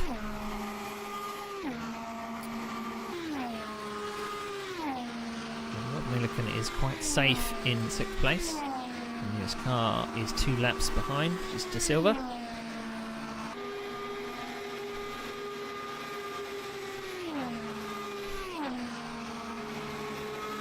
Lots of black lines getting left in turn 1.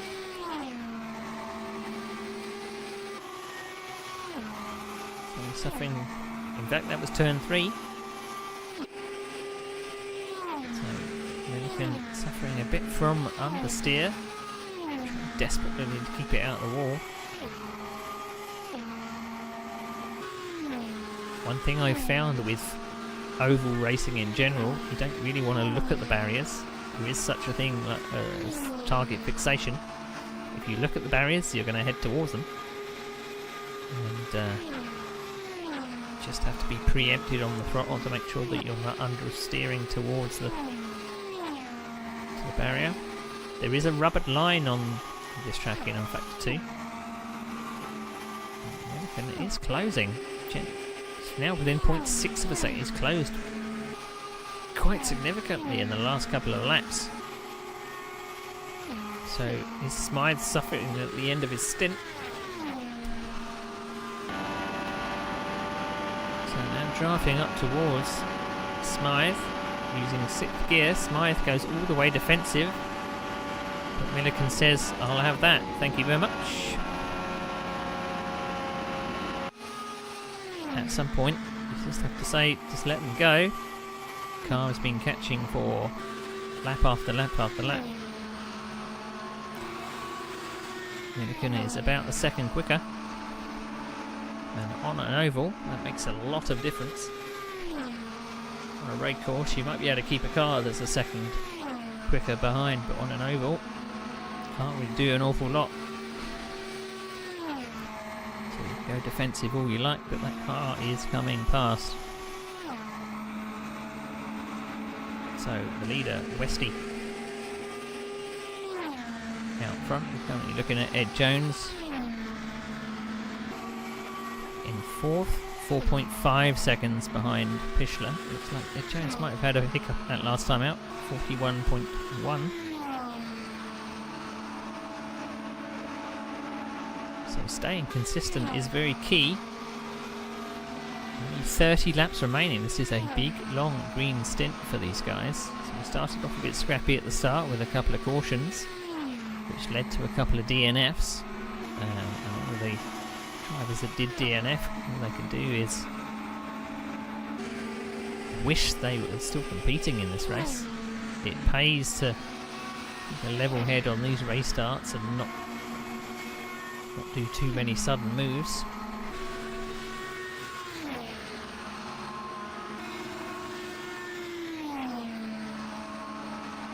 I did say in the early practice and qualifying that I thought the Honda might struggle a little bit. It doesn't look like there's too much of a difference in pace, because the field of Chevys and Pichler in the Honda, he is the only Honda in the field, doesn't look like there's too much difference in lap time. Ed Jones now 7 seconds behind. now hemorrhaging lap time, so I wonder whether he's either suffering with tyres at the end of the stint, or perhaps he's decided to save a little bit of fuel. 73 laps of 100.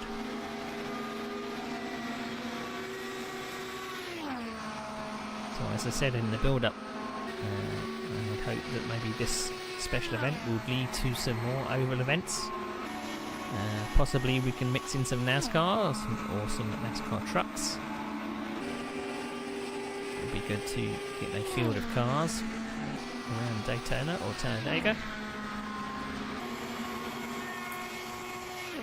I think the NASCARs may be a little more forgiving than these Indy cars, because these Indy cars can be a bit sharp and on the nose.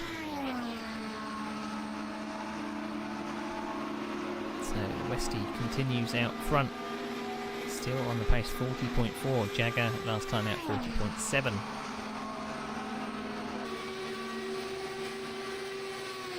So the gap is waxing and waning. The gap for the lead is now 14 seconds. Another 6 seconds back in third. Ed Jones here in fourth, another 9 seconds back.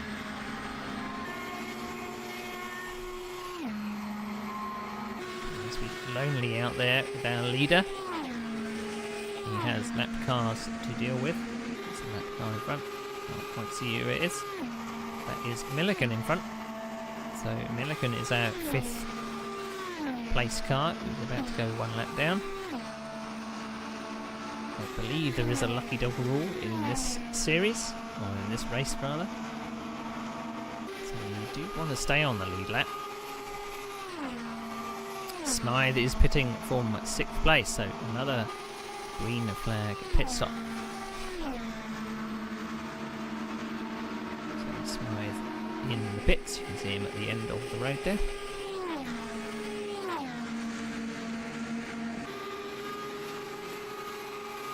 I believe that Smythe is now on the same lap as De Silva in 7th. So it's about between those two.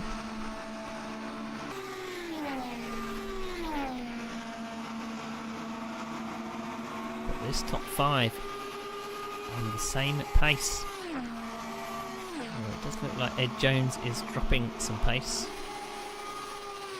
He's in the 41s, where the rest of the field is in the 40s.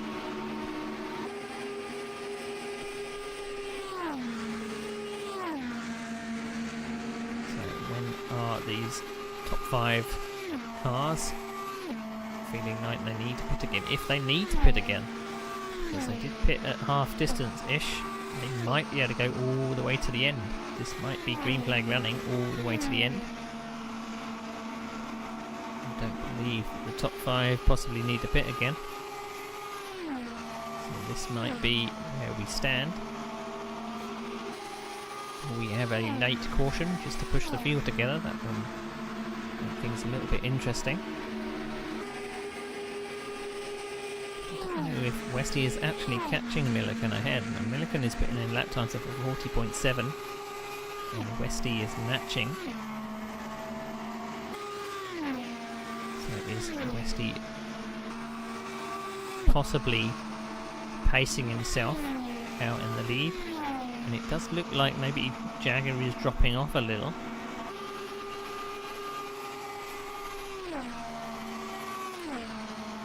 It would be very interesting if a late caution does come out.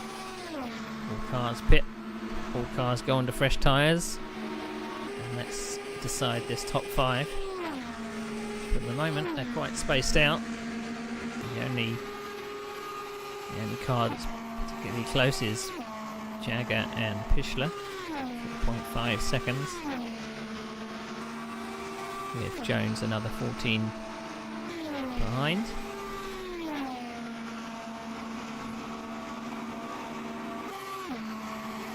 So laps are waning down in this race. We are now 3/4 of the way through this race.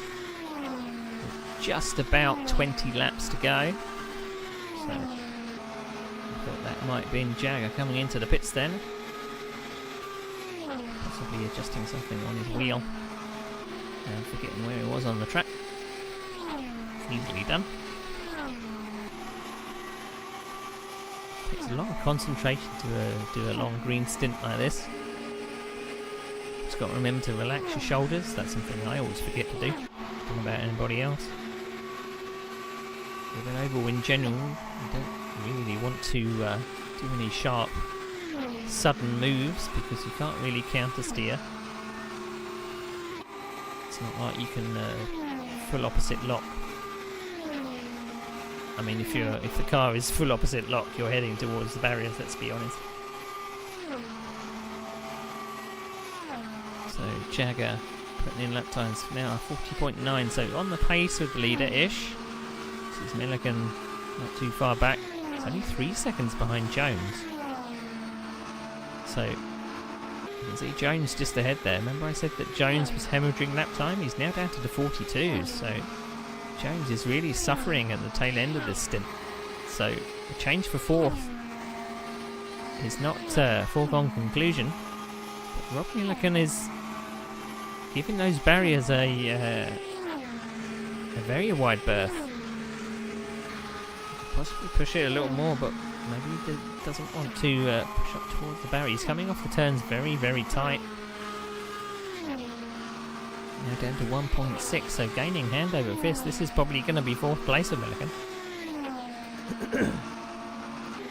I think that Ed Jones is just trying to hang on, waiting for a caution perhaps.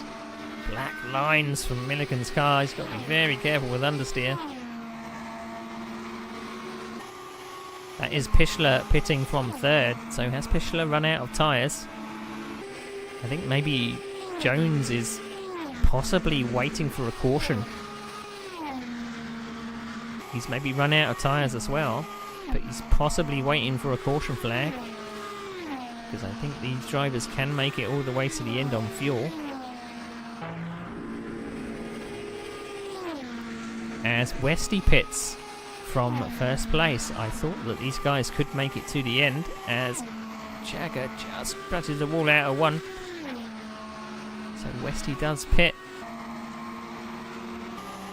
He shakes things up a bit as Milliken closes on Jones. So Westy's still in the pit lane. That's another cut. That's De Silva pitting from 7th place. Now Westy comes out in 4th place, just behind Milliken. Look how much that Milliken is having to crank the wheel over in turn 2.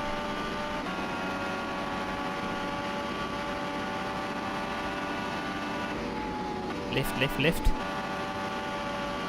Keeping it down low. Don't want to push up too high into the barrier there. Doing it again, understeering out of 4. He's got to run up the main straight. This should be a done deal. I don't think Ed Jones is going to put up a fight. In fact, he doesn't.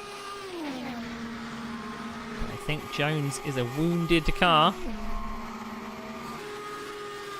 And Milliken is now up to 2nd place on the road.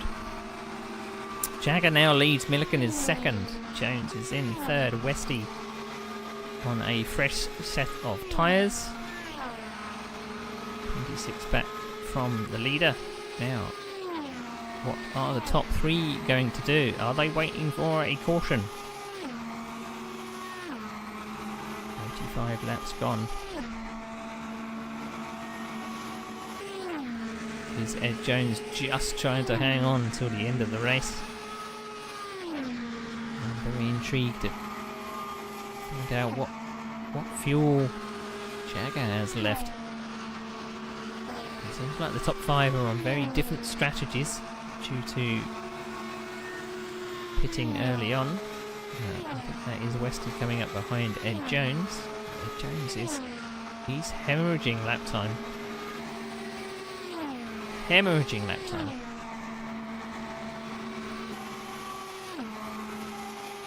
Jones and Westy in very similar car paint jobs, which is very confusing. This is Westy heading out into turn 1, so now with fresh tyres he's able to get his left front tyre as close as the white line.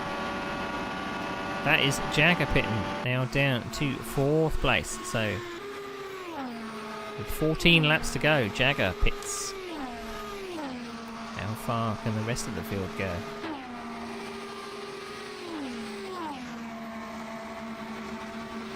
Now has Jagger lost a bit to Pichler through this pit stop phase. Pichler and Jagger were glued together through most of the green pit stops. Lift, and a lift behind Ed Jones. He should be able to gain up this back straight and pass for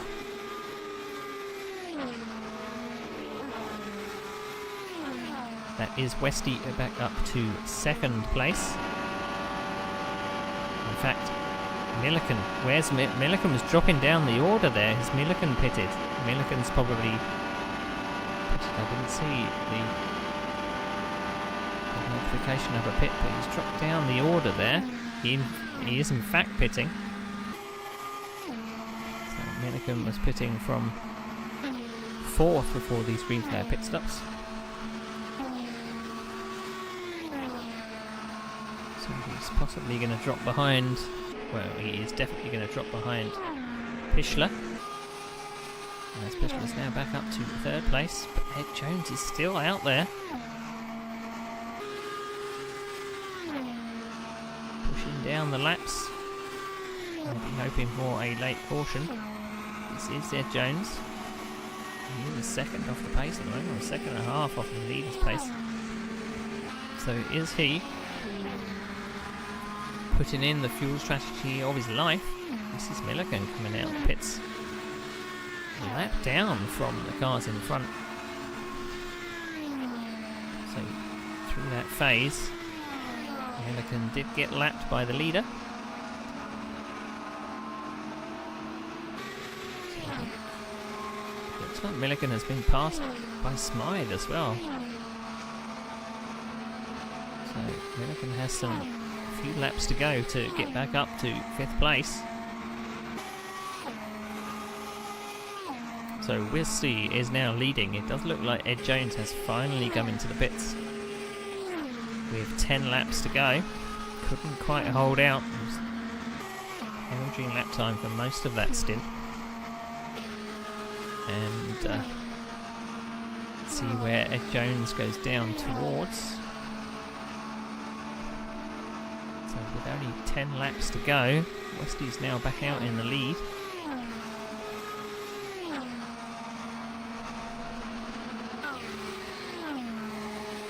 In fact, is Ed Jones pitting?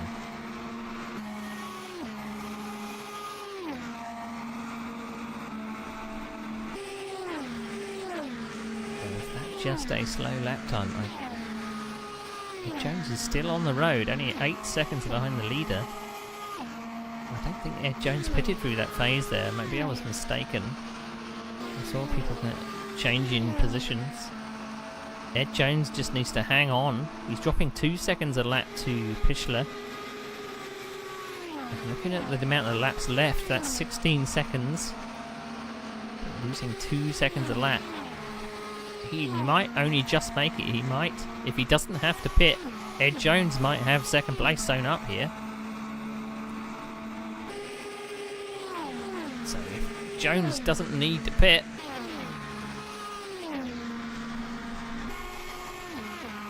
has Jones kept something in reserve? Have to keep an eye on this 2nd and 3rd battle because it's not over. So Milliken now chasing after Smythe. He's gaining, doing 0.8 of a second. So it does seem like Smythe just doesn't have the pace for the leaders. Now last time it got very, very tight. Now we're down to the last 7 laps of the race. How defensive does Smythe want to be? His car is all over the road. This should be a done deal. He's going to go mega defensive, but I think Milliken has the pace just to sweep by. He's got the speed. And he's passed into turn 3. Smythe could do nothing about it. Now Milliken has now got to follow the leader. He may be able to unlap himself, but it doesn't really make too much difference. Now, is the leader going to let Milliken by? There's no point holding him up. I think Westy did let him by. Westy has a 13-second lead. Ken Jagger in 4th has just put the fastest lap time of the race.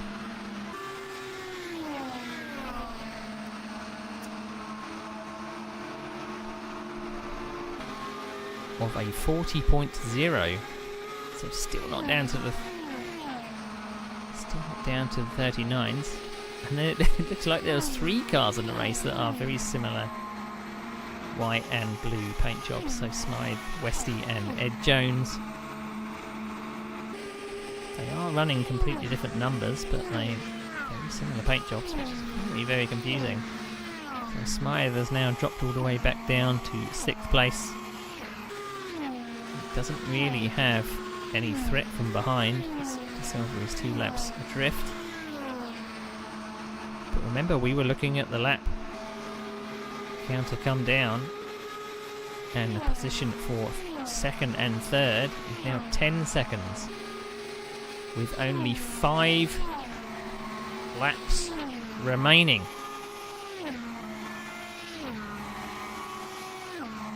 This is going to be very, very close. Jones is just trying to hang on. He's either saving fuel dramatically or his tyres are wrecked. So now 9 seconds. Fischler is catching Jones.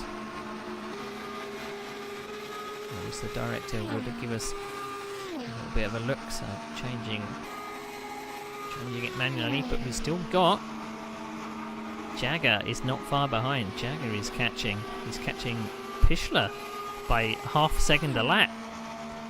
So 2nd, 3rd, and 4th is not over and done with.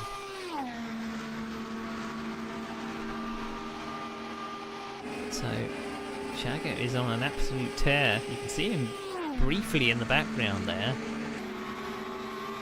Fischler and Jagger were nose to tail for a significant part of this race, but either through to strategy or pit stops. Remember, we saw that Jagger did overshoot his pit stall, which probably cost him 2 or 3 seconds. So Westy's still leading by 21 seconds. I think that is sewn up unless something dramatic happens. But, Jones is 2nd place for now. Fischler is closing 2 seconds a lap. 2 laps to go.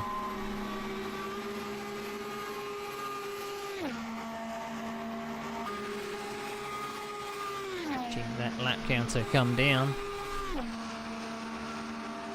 We're running out of laps. Ken Jagger still closing 4.6 seconds. I think he may run out of laps. Can't quite get to 3rd. But this is a stonking drive. If Jones can head onto the podium and hang on for 1 more lap. 1 more lap. Don't think that Fischler is going to be able to get there. But meanwhile, out front, Westy is heading towards the line.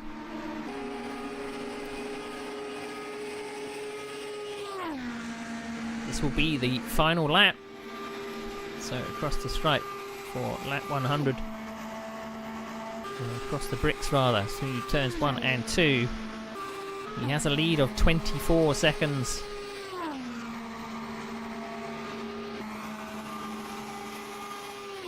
Ed Jones still ahead. You can see Fischler is catching Ed Jones, but I think it's too little, too late.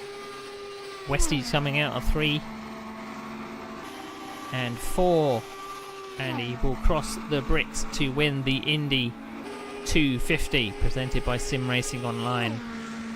Westy wins, but is it settled for 2nd? Jones is coming through 3 and 4.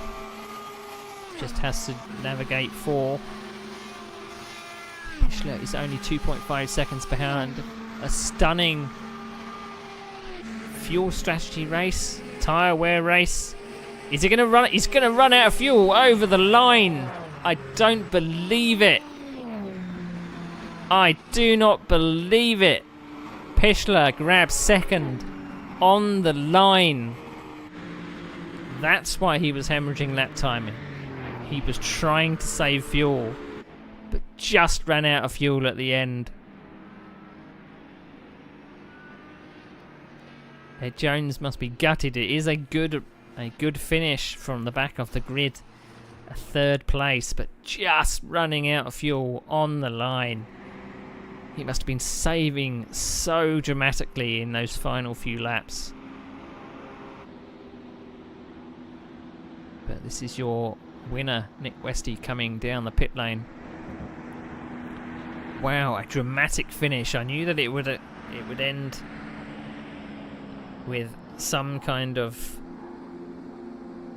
drama towards the end, but Ed Jones couldn't quite hang on. Right, so let's check the final results. What a race. So we did start off quite scrappy with a couple of cautions, which led to a couple of retirements. Let's look at our final finishing order. So Westy grabbed first.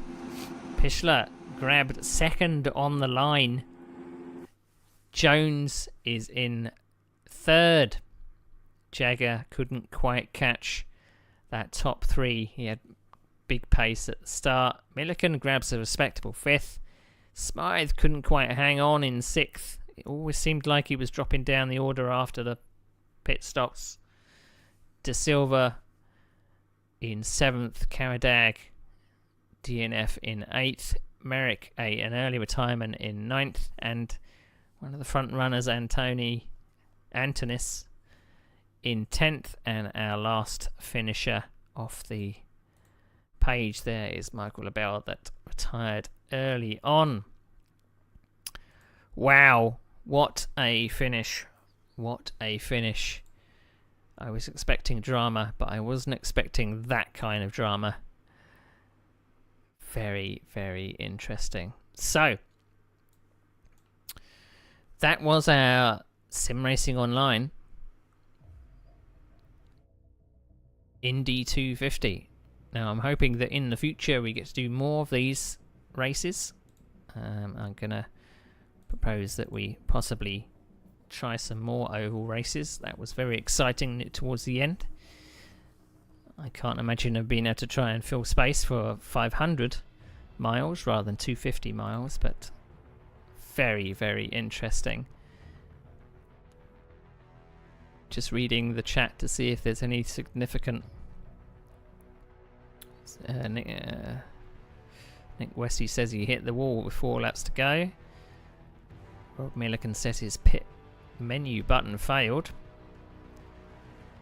so he had no way of adjusting anything. That's probably why Milliken was struggling towards the end.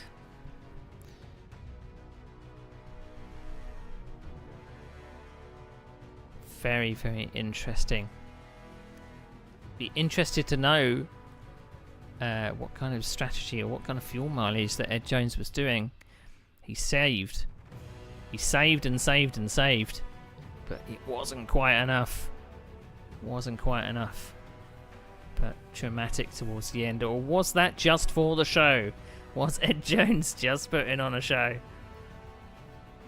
But I can't imagine how far apart 2nd and 3rd were. It wasn't by much.